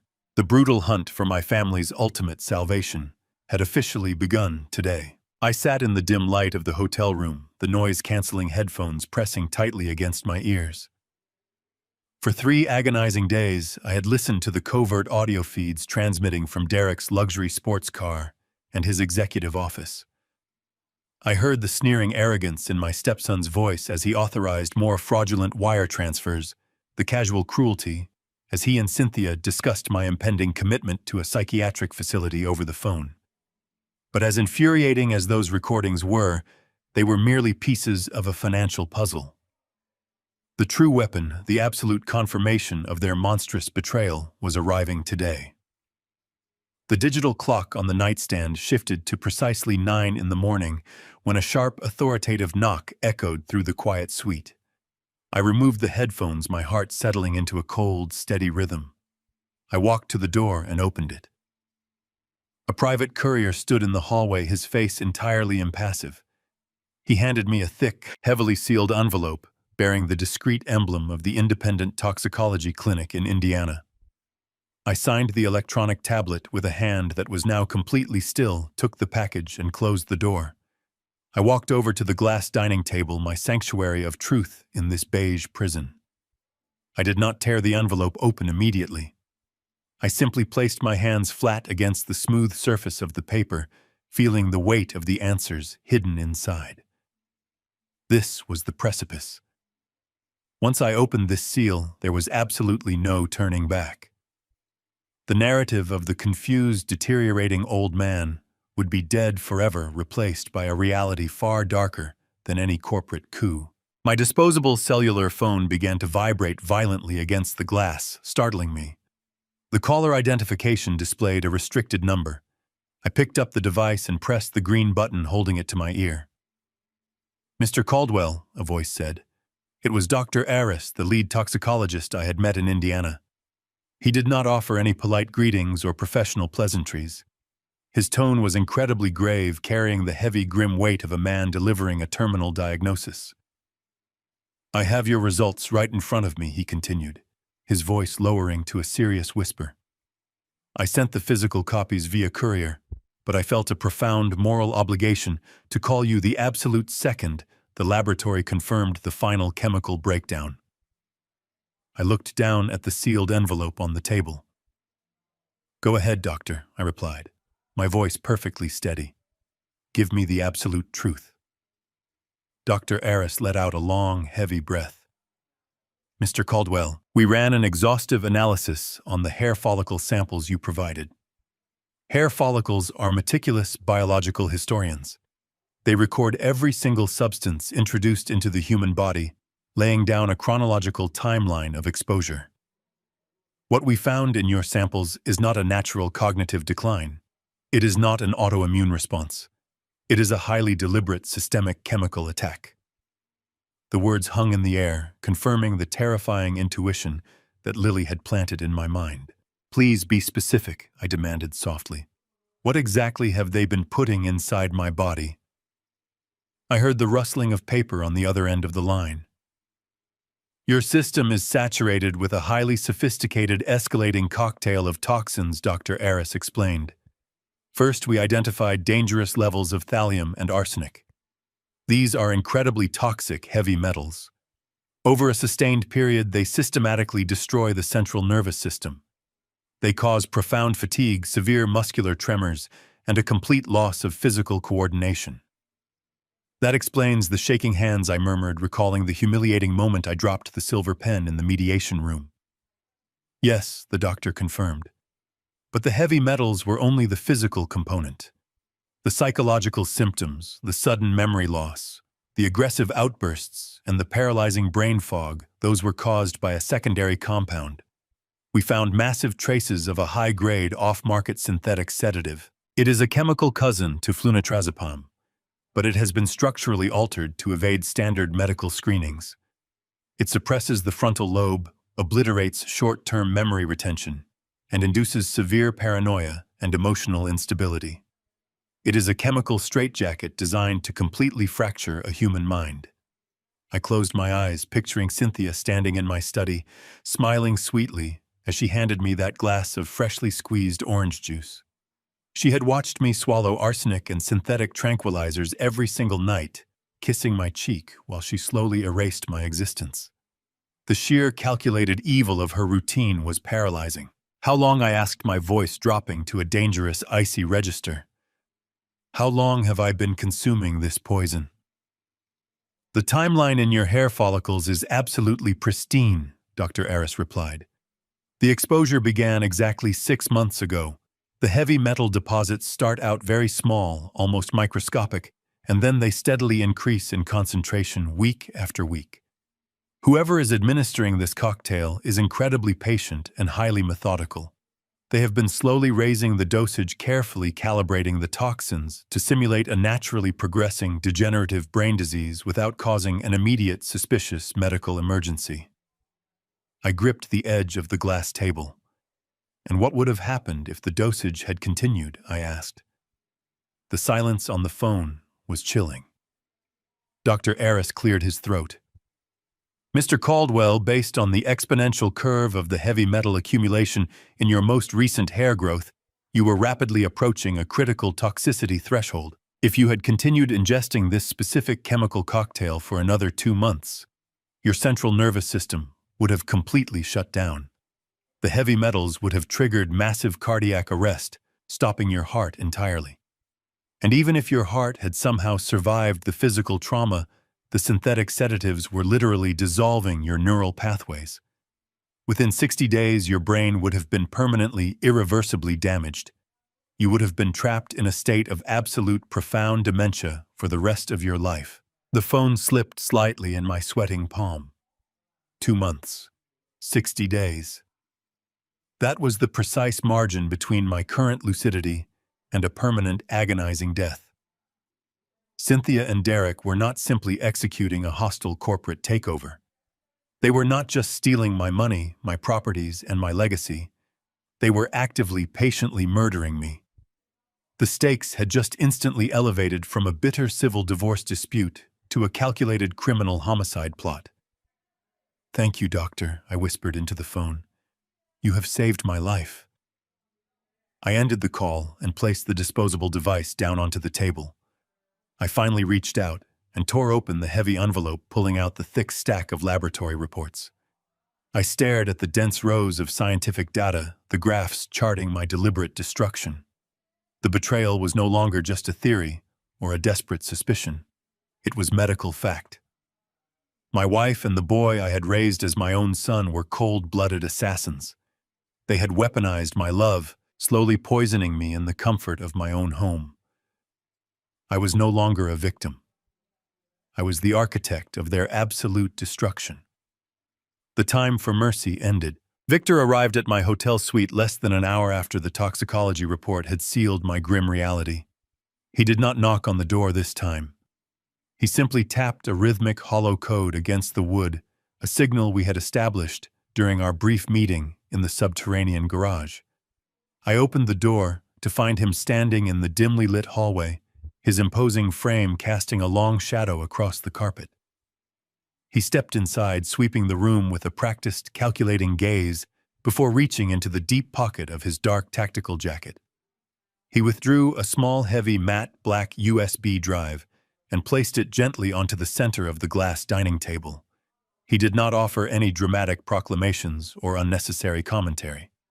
He simply nodded his eyes, devoid of any judgment, and told me that the extraction was completely successful. The feeds from the executive suite and the luxury sports car were fully secured and encrypted on that drive. Before I could even offer him a word of gratitude, Victor turned and walked out of the room, pulling the door shut behind him. The mechanical click of the latch echoed through the quiet space, leaving me entirely alone with the digital ghost of my destroying family. I sat down at the table, staring at the small black device. My hands completely steady now that the toxic chemicals were systematically draining from my bloodstream, picked up the drive. I plugged it into the side port of my laptop. A prompt immediately flashed across the screen, demanding the complex alphanumeric decryption sequence Victor had provided. I typed the characters with deliberate, heavy keystrokes. The progress bar loaded, filling the screen with a sterile green light, and then the master folder opened. It was meticulously organized, categorized by date, time, and specific location. There were dozens of audio files spanning the last 72 hours.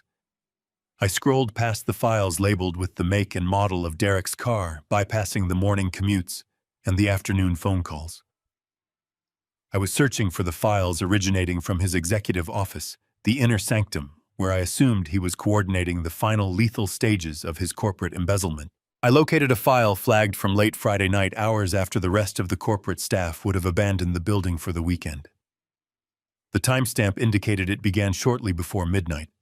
I assumed Derek was working late, moving stolen funds through international servers under the cover of darkness. I connected my noise-canceling headphones, adjusted the volume, and pressed play. I leaned back in my chair, fully preparing myself to hear the cold, numerical logistics of my financial ruin. The audio quality was terrifyingly crisp, capturing the ambient acoustics of the expansive room. I heard the heavy, familiar thud of the solid mahogany office door closing shut. Then a sharp, metallic click followed. It was the distinct sound of the deadbolt locking from the inside. A strange, suffocating silence stretched across the recording for several agonizing seconds.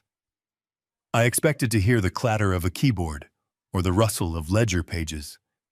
Instead, I heard the soft, unmistakable sound of a heavy sigh. Then came the whispering. It was Cynthia. Her voice was low, breathless, and saturated with a sickening, intimate familiarity. I froze, my heart seizing in my chest as I listened. She murmured Derek's name, drawing the syllables out in a slow, agonizing purr. I heard the rustling of expensive fabric, the distinct sound of a silk blouse slipping against leather upholstery. Then Derek responded. His voice was thick with raw, unfiltered desire.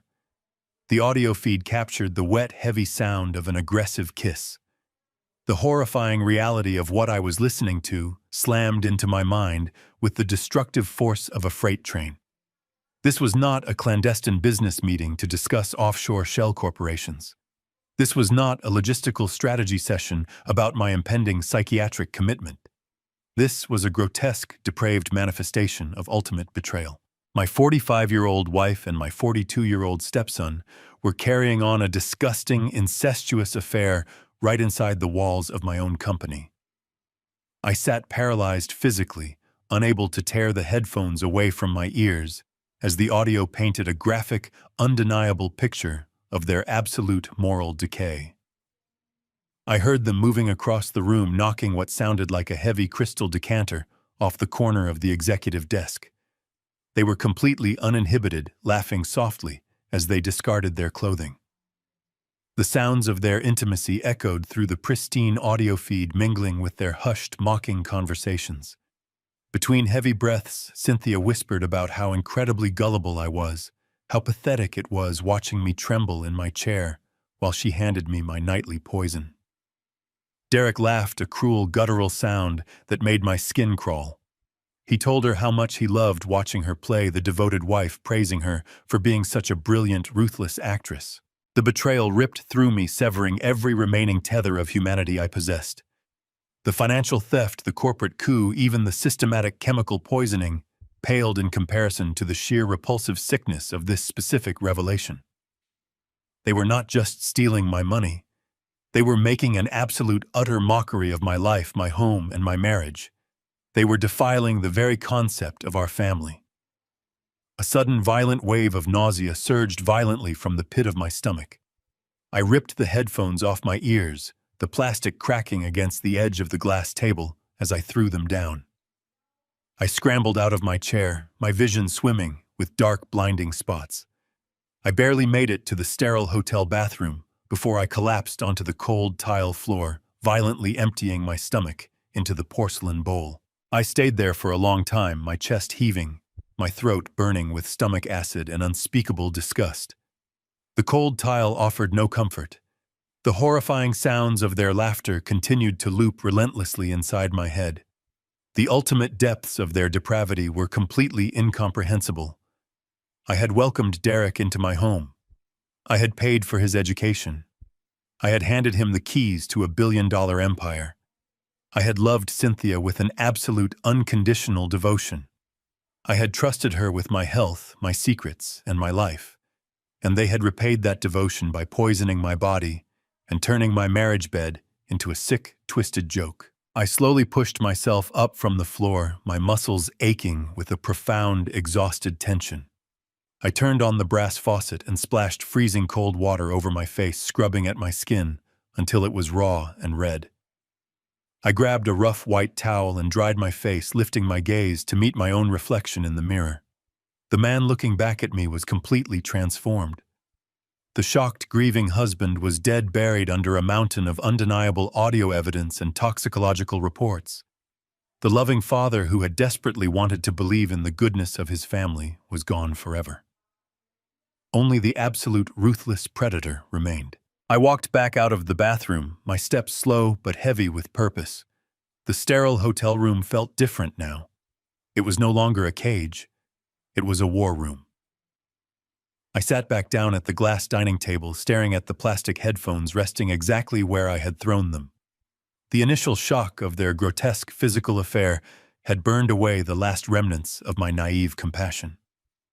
I picked up the headphones, placing them over my ears with deliberate precision. I reached for the laptop trackpad and hit play, bracing myself for the rest of their conversation. The audio resumed. Their breathless laughter slowly subsided, giving way to the clinking of crystal glasses and the pouring of expensive scotch. Derek cleared his throat, his voice returning to that arrogant professional cadence he used in board meetings. He began detailing his ultimate financial strategy, and the sheer scale of his treason was staggering. He was not merely siphoning operating capital into Delaware shell companies to slowly drain Caldwell Development.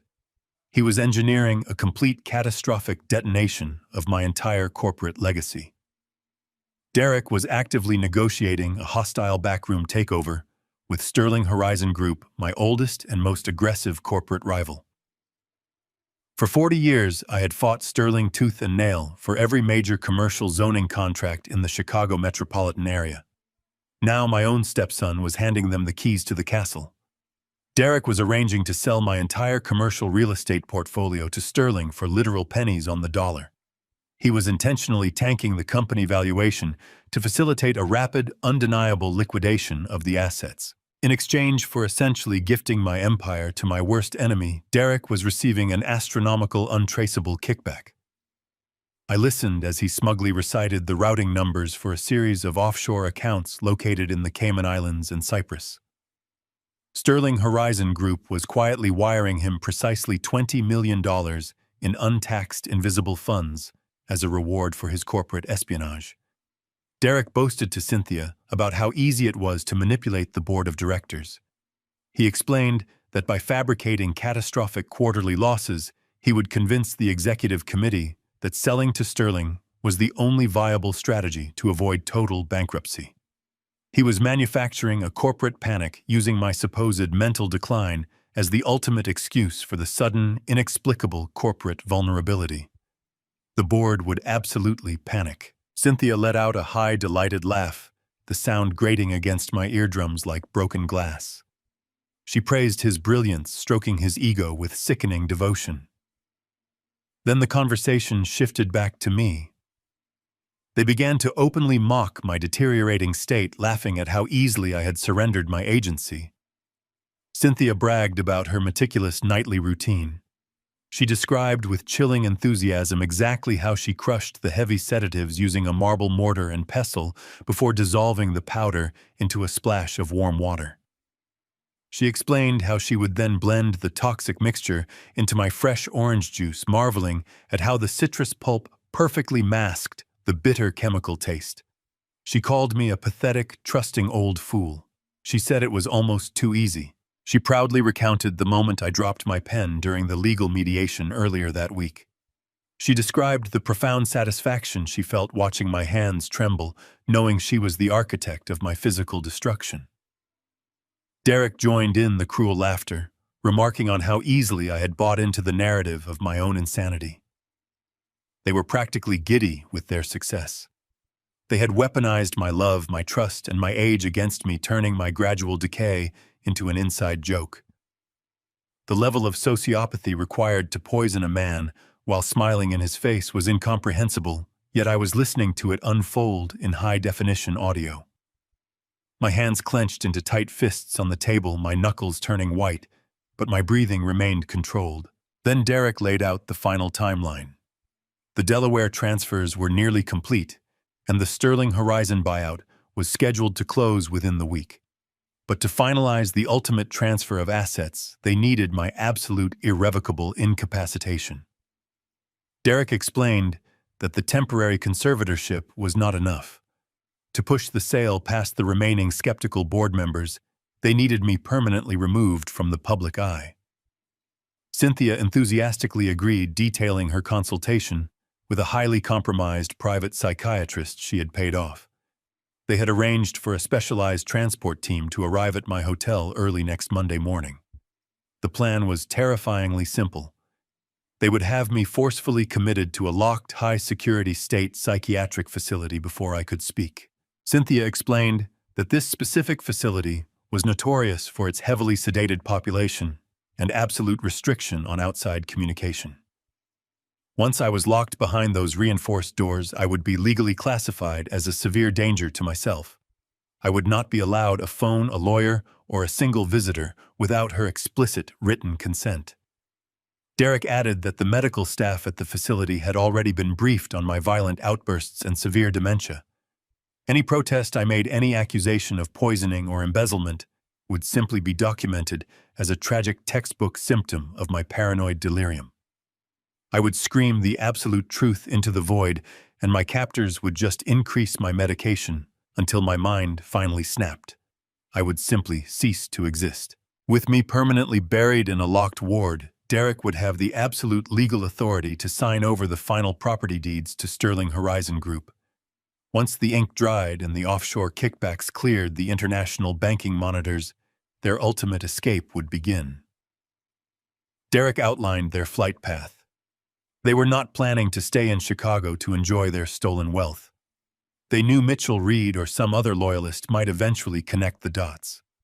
Instead, they had already purchased secondary passports. They were fleeing the country next Friday, escaping to a luxury villa they had secretly acquired in a remote, lawless foreign territory in South America. They would vanish like ghosts, living out their days in absolute luxury, while I rotted alone in a cold, sterile room.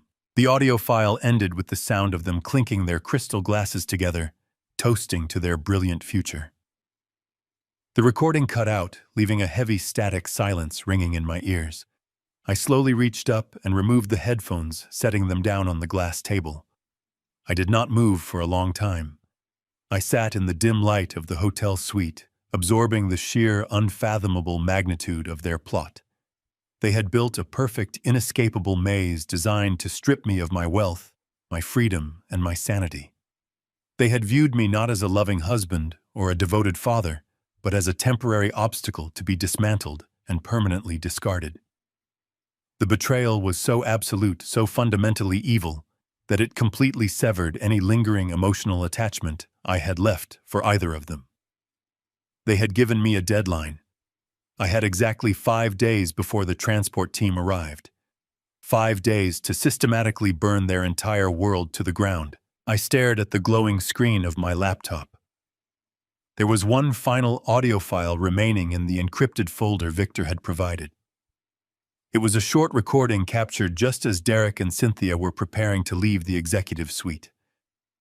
I hesitated for a fraction of a second, staring at the small play icon on the monitor. My mind and body were already pushed to the absolute limits of human endurance by the devastating revelations of their financial treason and their grotesque physical affair. I did not want to put the heavy plastic headphones back on. I did not want to hear another single syllable of their toxic, arrogant voices echoing inside my head. But the primal protective instinct that had violently awakened inside me demanded total, uncompromising clarity. I needed to know every single detail of their meticulously planned endgame. I desperately needed to know if they had discussed the one thing in my life that mattered more than my commercial real estate empire, my wealth, or my freedom. I picked up the headphones, slid them slowly over my ears, and pressed the play button for the very last time. The audio immediately hissed with the ambient late-night noise of the dark office. I heard the distinct familiar sound of Derek sliding his arms into his tailored suit jacket, preparing to depart. "Are we entirely sure we have covered every single loose end?" Derek asked, his voice echoing slightly in the empty room. "The corporate accounts are draining perfectly on schedule. The Sterling Horizon buyout is completely locked in. The psychiatric transport team is confirmed for early Monday morning. Is there absolutely anything else we are forgetting to handle before we leave for the private airport on Friday?" A brief, chilling silence followed his question. Then Cynthia spoke. Her voice lacked the breathy, seductive tone she had used just moments earlier. It was flat, deeply annoyed, and terribly cold. "We need to figure out exactly what we are going to do with Lily," she said.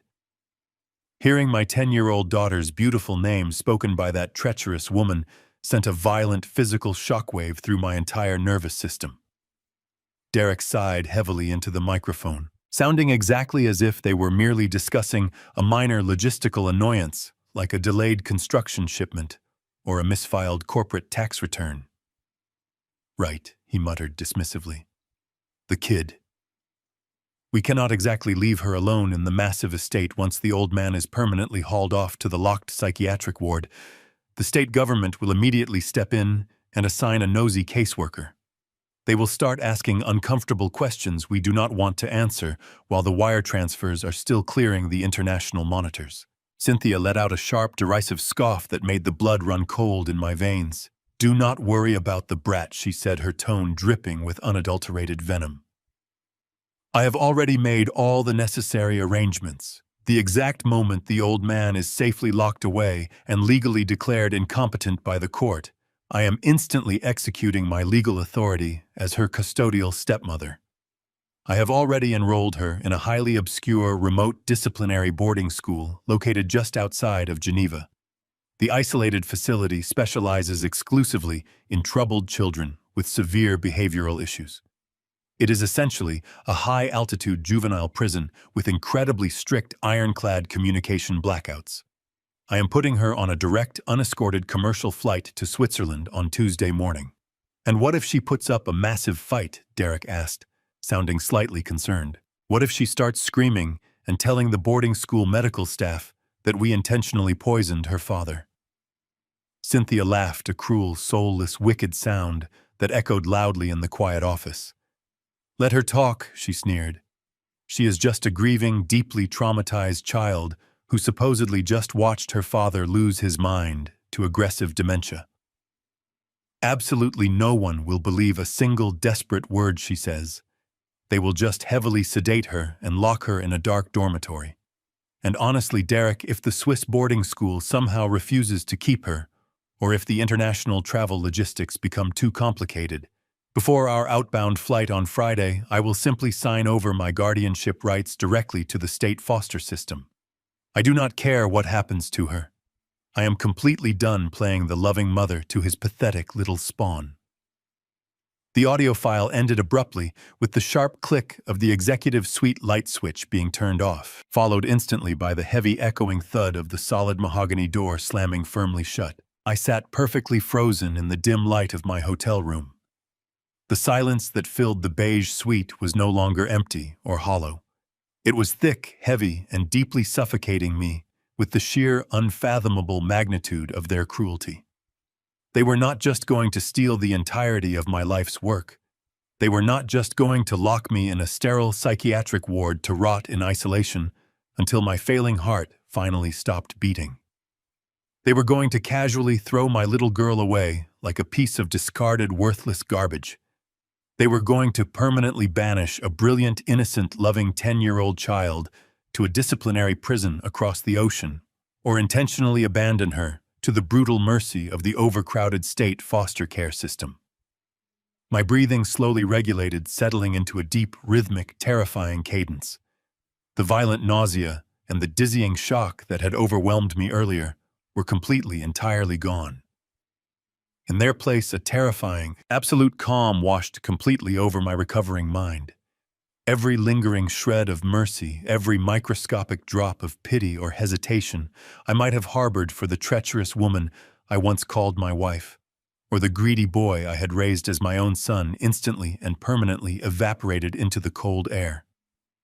They had willingly crossed a moral boundary that could never under any circumstances be uncrossed. My sweet Lily had risked her own physical safety to quietly slip that desperate warning note into my coat pocket. She had clearly seen the true faces of the monsters hiding in the shadows of our beautiful home, and she had bravely tried to save my life. Now it was my absolute, undeniable duty to save hers.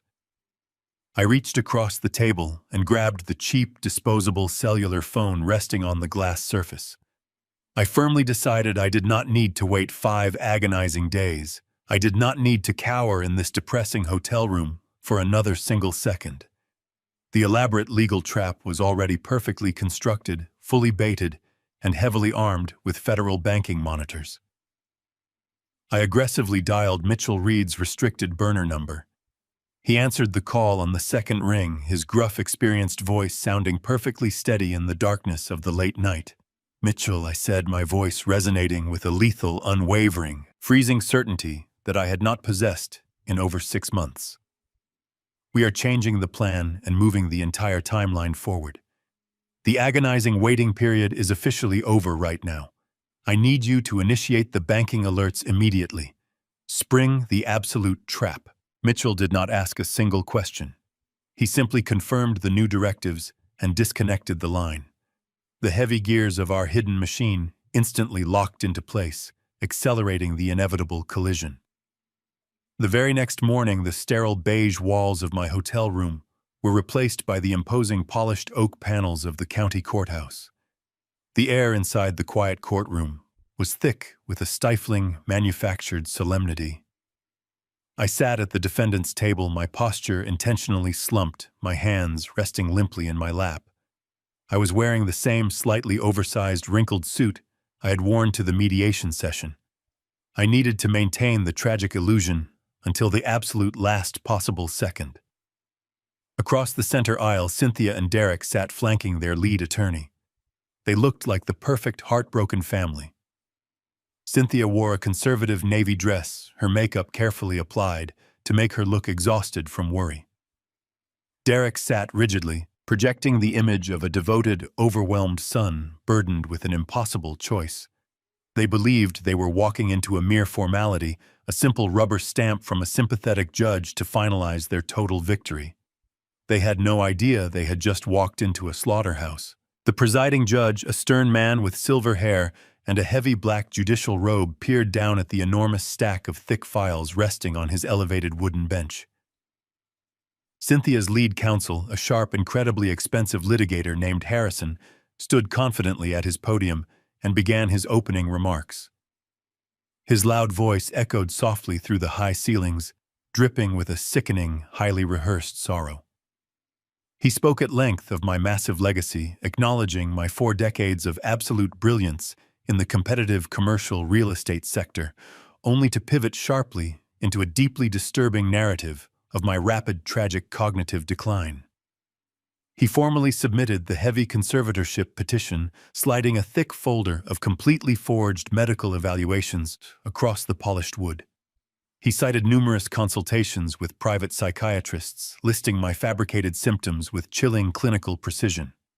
He meticulously detailed the sudden memory lapses, the violent physical tremors, the severe paranoia, and the dangerous erratic behavior that supposedly threatened not only my own safety, but the overall stability of my billion-dollar corporation. Harrison explicitly painted a terrifying picture of a brilliant mind completely ravaged by an aggressive, untreatable form of early dementia. He officially requested that all of my legal, financial, and personal rights be permanently stripped away and transferred directly to my devoted wife and my highly capable stepson. I listened carefully to the entire fabricated medical history without moving a single muscle in my body. I did not protest loudly. I did not shake my head in angry denial. I simply stared at the blank wooden table directly in front of me, absorbing every single destructive lie they casually entered into the permanent official court record. The presiding judge softly requested a primary character witness to firmly corroborate the devastating medical claims explicitly outlined in the petition. Harrison immediately called Derek to the wooden stand. My stepson confidently stood up carefully, buttoning his expensive tailored jacket, and walked slowly toward the elevated witness box. He raised his right hand high, swore a binding legal oath to tell the absolute truth under the severe penalty of perjury, and took his leather seat. What followed next was a dramatic performance so perfectly calibrated, so utterly devoid of actual genuine human emotion, that it was truly terrifying to witness. Derek looked directly at the judge, his eyes rapidly welling up with meticulously forced tears. He spoke in a shaky, hesitant voice, describing exactly how much he absolutely loved me. He told the quiet court how I had raised him since childhood, how I had taught him everything he currently knew about international business, and how I had always been his greatest personal hero. He paused dramatically, gently wiping a stray tear from his cheek with a pristine white cloth handkerchief, before describing the profound, shattering heartbreak of helplessly watching his beloved hero slowly decay. He passionately recounted entirely fictional violent incidents, where I had supposedly forgotten my own given name, where I had aimlessly wandered the sprawling estate in a blind nighttime panic, and where I had violently lashed out at the innocent nursing staff Cynthia had supposedly hired to protect me. He openly begged the compassionate judge to deeply understand that this extreme legal action was born out of pure, desperate family love. He claimed they urgently needed total legal control of my massive assets, strictly to fund my long-term medical care in a highly specialized, absolutely secure psychiatric facility. He was shamelessly lying straight through his teeth, weaving a completely fraudulent, highly manipulative narrative while under a sworn federal oath. He was intentionally legally perjuring his own criminal self with every single poisonous syllable that confidently left his mouth, and I completely let him do it. I sat silently in my stiff wooden chair and watched him happily dig his own massive grave with a golden shovel. I knew the crystal-clear audio recordings of him and Cynthia, actively laughing about poisoning my nightly orange juice, were resting securely inside Mitchell Reed's battered leather briefcase positioned just a few short feet behind me in the crowded gallery. I knew the official toxicology reports explicitly detailing the lethal toxic levels of heavy metals and off-market synthetic sedatives hiding in my bloodstream were fully authenticated and completely ready to be unsealed. I knew the Federal Banking Commission had already successfully frozen the offshore accounts holding Derek's illicit $20 million corporate kickback. I knew every single terrifying thing they currently did not know. I patiently let Derek spin his elaborate, disgusting web of dark deceit because the legal penalty for attempting to steal a corporation was severe. But the ultimate penalty for organized embezzlement, attempted homicide, and felony perjury was absolute, total, inescapable ruin. Derek finally finished his tragic, lengthy monologue, dramatically lowering his head and weeping softly into his hands. Cynthia let out a quiet, supportive sob from the petitioner's table, gently dabbing at her completely dry eyes. The entire courtroom was completely silent, entirely captivated by the flawless, heartbreaking theatrical performance. Even the seasoned court reporter looked visibly moved by the deeply emotional display. The judge let out a long, heavy sigh, slowly adjusting his silver glasses as he looked down at me from his high bench. His tired eyes were filled with a profound, crushing pity.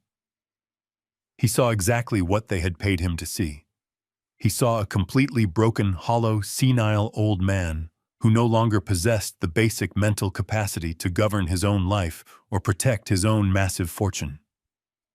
He slowly gathered the stack of conservatorship documents, carefully aligning the edges of the paper with a dull, rhythmic tap against the solid wood. He reached for his heavy wooden gavel, clearing his throat as he prepared to deliver the final ruling that would permanently strip away my freedom, my wealth, and my entire future.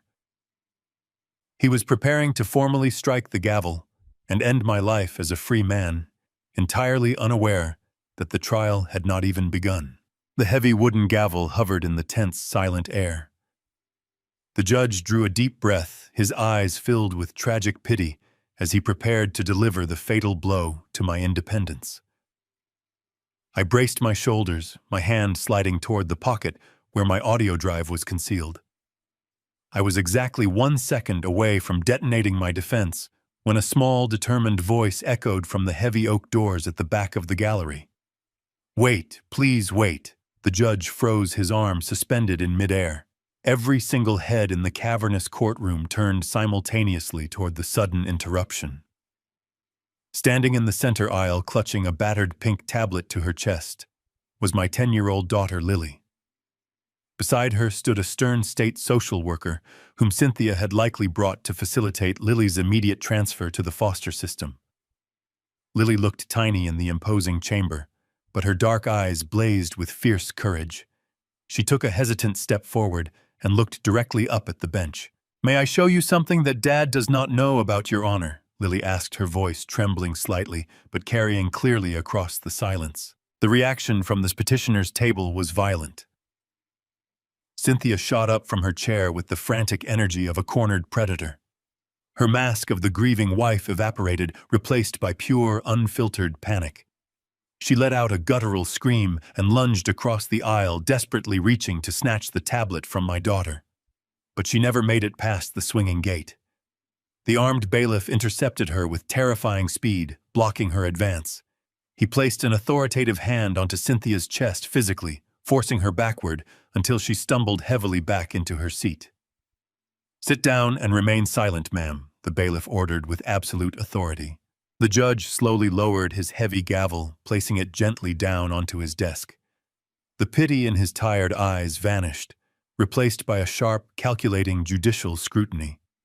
He clearly recognized the unmistakable terror radiating from Cynthia's sweating face. He leaned forward, looking down at my brave little girl with a remarkably gentle expression. "You may approach the bench, young lady," the judge said softly, completely ignoring Harrison's frantic legal objections. "Bailiff, please assist the child with the equipment." I sat frozen at the defendant's table, my heart hammering against my ribcage. I had spent 5 days building an ironclad trap, gathering audio recordings and medical reports. I had no idea what my daughter was holding in her trembling hands. Lily walked past my table, offering me a brave smile before approaching the stand. The bailiff gently took the tablet and expertly connected the cables to the courtroom's monitor system. 4 massive digital screens suspended from the high ceiling suddenly flickered to life. Lily reached forward and pressed a single button on the screen. The video footage immediately began to play. It was slightly grainy, framed by a rounded border, but the visual content was clear. I instantly recognized the expensive marble countertops and the custom cherry wood cabinets. It was the primary kitchen of our sprawling luxury estate. The unique elevated camera angle was distinctly recognizable. The lens was recording directly from the glass eye of the brown teddy bear I had won for Lily years ago, the same bear she kept perched next to the fruit bowl. The timestamp glowing in the corner indicated that the footage had been captured nearly 3 months ago, late in the evening. The courtroom watched in breathless silence as Cynthia walked casually into the frame. She was wearing her emerald green silk robe, her hair tied back in a loose knot. She walked over to the medicine cabinet, but she did not reach for the standard vitamin bottles. Instead, she reached behind a row of ceramic mugs and pulled out a small amber vial. A horrified gasp echoed through the gallery as Cynthia dumped a pile of thick white pills into a heavy marble mortar. The microphone perfectly captured the sharp grinding sounds of the heavy pestle as she crushed the lethal medication into a fine powder. She poured a tall glass of freshly squeezed orange juice carefully scraping every single granule of the toxic substance directly into the liquid. She grabbed a silver spoon and stirred the poisonous cocktail with a sickeningly mundane rhythm. Before she could pick up the poisoned drink, the kitchen door quietly opened. Derek confidently strolled into the wide camera frame. He was wearing his tailored business suit, his silk tie slightly loosened. He walked up behind his stepmother, sliding his arms possessively around her narrow waist. The entire courtroom watched in sheer revulsion as Cynthia turned around and leaned into his embrace. They kissed passionately, a deeply intimate exchange that completely shattered the foundation of their fabricated family dynamic.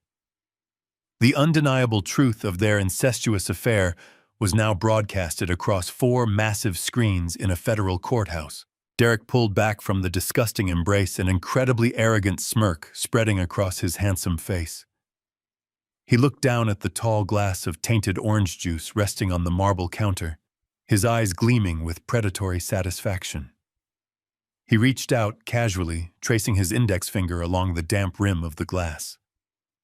"When the old man's brain completely rots, I will sign the estate over to you," Derek laughed, his voice dripping with concentrated malice. The video file abruptly ended, the massive screens instantly turning black.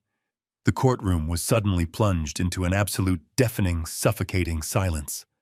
The judge sat frozen behind his bench, his face drained of color, his expression transformed into a rigid mask of pure horror and professional outrage.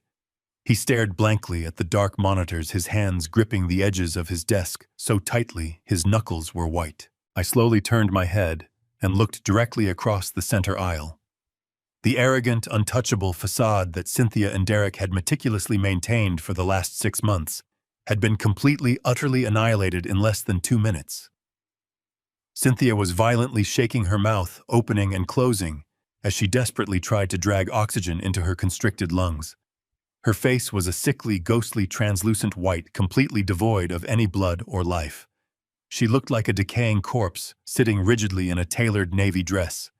Derek was in a state of absolute, catastrophic shock. The confident, brilliant young executive who had just delivered a flawlessly perjured, tearful testimony minutes earlier was entirely gone. He dropped heavily backward into his padded leather chair, his long legs giving out completely. He stared blankly ahead at the dark screens, his jaw hanging completely slack, his chest heaving with rapid, shallow, terrified breaths. His expensive corporate lawyer, Harrison, physically recoiled from his own clients, taking a very large, deliberate step away from the petitioner's table, as if he had suddenly realized he was standing far too close to a highly contagious disease. The ultimate trap had finally been fully sprung, not by my highly paid private investigators or my elite corporate attorneys, but by the brilliant, unbroken spirit of a brave 10-year-old girl who simply refused to let her father be destroyed in the dark. The silence in the courtroom broke into utter, uncontrollable chaos. The heavy, suffocating tension that had gripped the room instantly shattered as the massive digital screens faded to black. I stood up slowly from the solid oak defense table. My hands were not trembling. My posture was perfectly straight, my shoulders squared with reclaimed strength. My eyes locked directly onto Derek and Cynthia with the cold, lethal precision of a man who had just decisively won a brutal war. I turned slightly and offered a firm, barely perceptible nod to my lead attorney, Mitchell Reed. Mitchell stepped forward smoothly, opening his battered leather briefcase. He pulled out a thick stack of documents and dropped them heavily onto the judge's elevated wooden bench.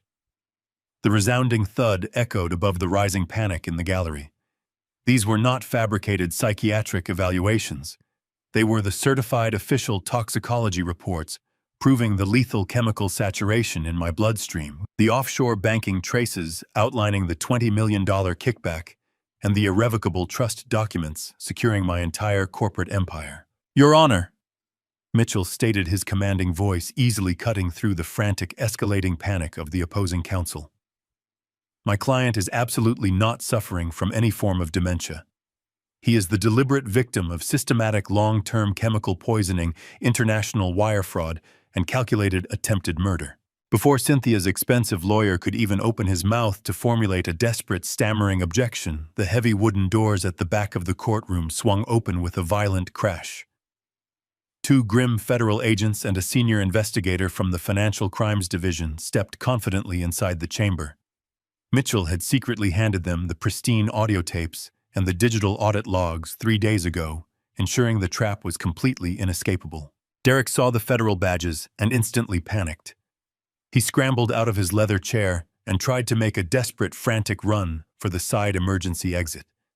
He did not make it 3 steps. The armed bailiff lunged forward, tackling my stepson to the polished marble floor with a heavy, sickening thud. Cynthia collapsed backward into her chair, her sophisticated facade completely disintegrating. She started screaming, her voice cracking, as she begged me to tell them it was all a terrible misunderstanding. She desperately tried to use that same sweet, toxic, soothing tone she had used while serving me poisoned juice in our hotel room. I did not even look at her. I simply stood my ground, my face carved from stone, watching the absolute destruction of her pathetic lies. The presiding judge slammed his gavel down, immediately restoring order. He sternly revoked all of Cynthia's temporary rights on the spot, granted me full and sole protective custody of Lily, and furiously signed the federal arrest warrants without a single moment of hesitation. I stood in cold silence and watched as the heavy steel handcuffs clicked sharply around Cynthia's trembling wrists. I watched as Derek, the arrogant boy I had personally mentored and foolishly trusted with my life's legacy, was physically dragged out of the courtroom in absolute humiliated tears. He was now facing decades in federal prison for racketeering, wire fraud, and criminal conspiracy.